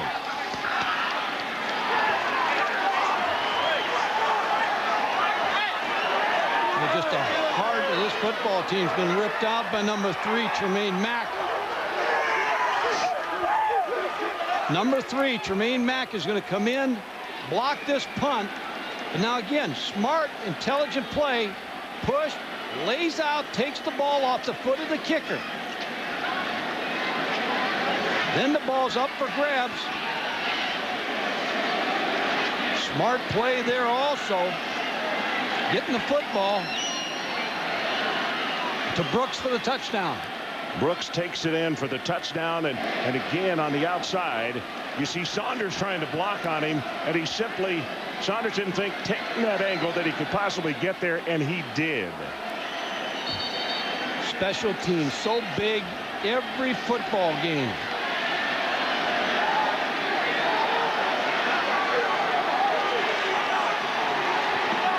Saunders on the sideline still in disbelief that he got around him, taking that angle, and got out there to block the kick. Miami leads 10-7 with 21 seconds left. Ron, every week when you prepare to play against a punter, you watch the tape and you see where his point of aim is, where he's going to get rid of the football. If it's 8 yards, 8.5, or 9, and that's when you practice, you put a towel down at 9 yards and you say, that's where he's going to end up. So that's the point that Tremaine Mack comes around the corner and looks for that point. He doesn't look at the punter. He's going for a point of 9, 8 yards, wherever that punter's going to kick the football in the tape. And that's exactly what he did. He was able to take the ball off the kicker's foot. Well, because of the excessive celebration, Gaetanen is going to have to kick off in the 20.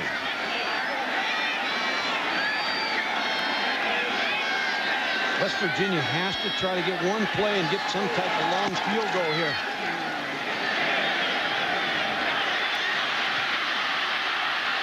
Swoop going to come out of bounds just across midfield, and let's check in with Kellen.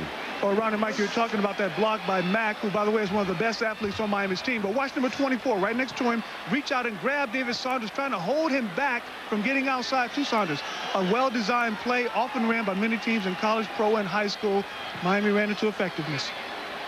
Ron, now West Virginia's out of timeouts. They need one throw down the field, couple throws down the field. Chad Johnson's got to get the ball to Vanderpool or Saunders. Try to get set up to tie this thing with 16 seconds to go. Still not out of it, West Virginia.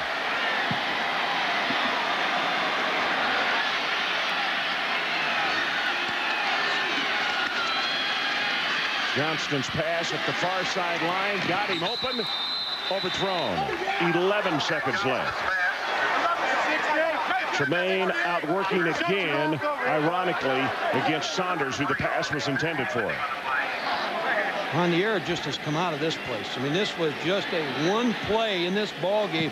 But you look back on Miami, made the one mistake on the interception. Logan got that, and then all of a sudden you get the punt block. Turnovers have been the key. Pretty, ain't it?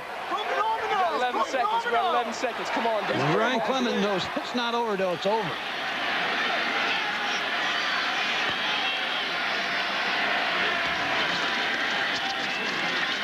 Johnson steps up, and he is tripped up and going to be sacked. It is Kennard Lang who got him. 2 seconds down to 1, and this one is history. And let's take a look at the standings in the Big East Conference following this shocker here tonight in Morgantown.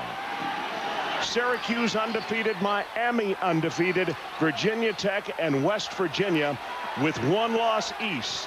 And the first loss of the season by West Virginia, they are 7-1. And of course, what we're talking about is a spot in the coalition. And Don Nehlen simply cannot believe it. Kellen, let's check with you down on the sideline. Well, Ron and Mike, I'm down here with a very, very happy Butch Davis. Coach, share your feelings with us right now.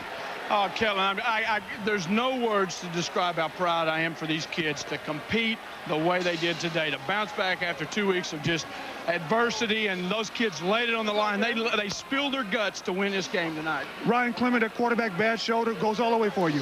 Yeah, you talk about a warrior. I mean, that kid's got tons of courage. I mean, he wanted to compete. I don't think there's any way to miss this ball game, Kellen. Thank you, Coach. Congratulations. Ron, back up to you. Okay, thanks. The hero, Tremaine Mack. We knew it. Everybody in the stands knew it. Number 3 was the guy they had to get the job done on the punt. They did not. Tremaine Mack blocked it. It was Nate Brooks who he handed the ball off to after the block.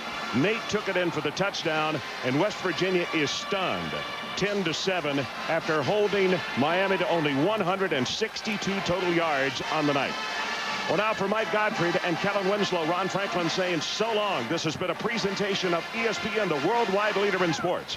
Now let's join Mike Tirico for the Residents Inn College Football Scoreboard. Ron, thanks. Mountaineer fans feel like they've been hit by a Mack truck. What a turn of events. Miami and Syracuse, the only 2 unbeatens in the conference. Syracuse goes to West Virginia next week. We'll see how the Mountaineers bounce back. Miami has to go up to Syracuse on Thanksgiving weekend to close out the conference regular season. But a wild finish there. And somewhere Barry Alvarez is saying it's not just easy enough to just take a couple of knees and punt. There are perils with punting, and you saw them there for West Virginia. Welcome to the Residents Inn College Football Scoreboard. We're with you to the top of the hour, and Dan Patrick and Kenny Mayne with SportsCenter. Chris Lee and Kirk are in Iowa City. Let's recap this day of college football. If you were out at a game and weren't watching all the games at home, this was a revenge weekend for several teams, including Alabama. Just think back last year when 41-14 in favor of Tennessee was the final score of this SEC rivalry. Chance for Alabama to go to Tennessee and keep alive the Crimson Tide dreams of a perfect season. Second quarter and scoreless. Tennessee first and 10 at their own 19. Peyton Manning looking to throw, but the blitz, Chris Hood, the blind side, the sack, the fumble recovery.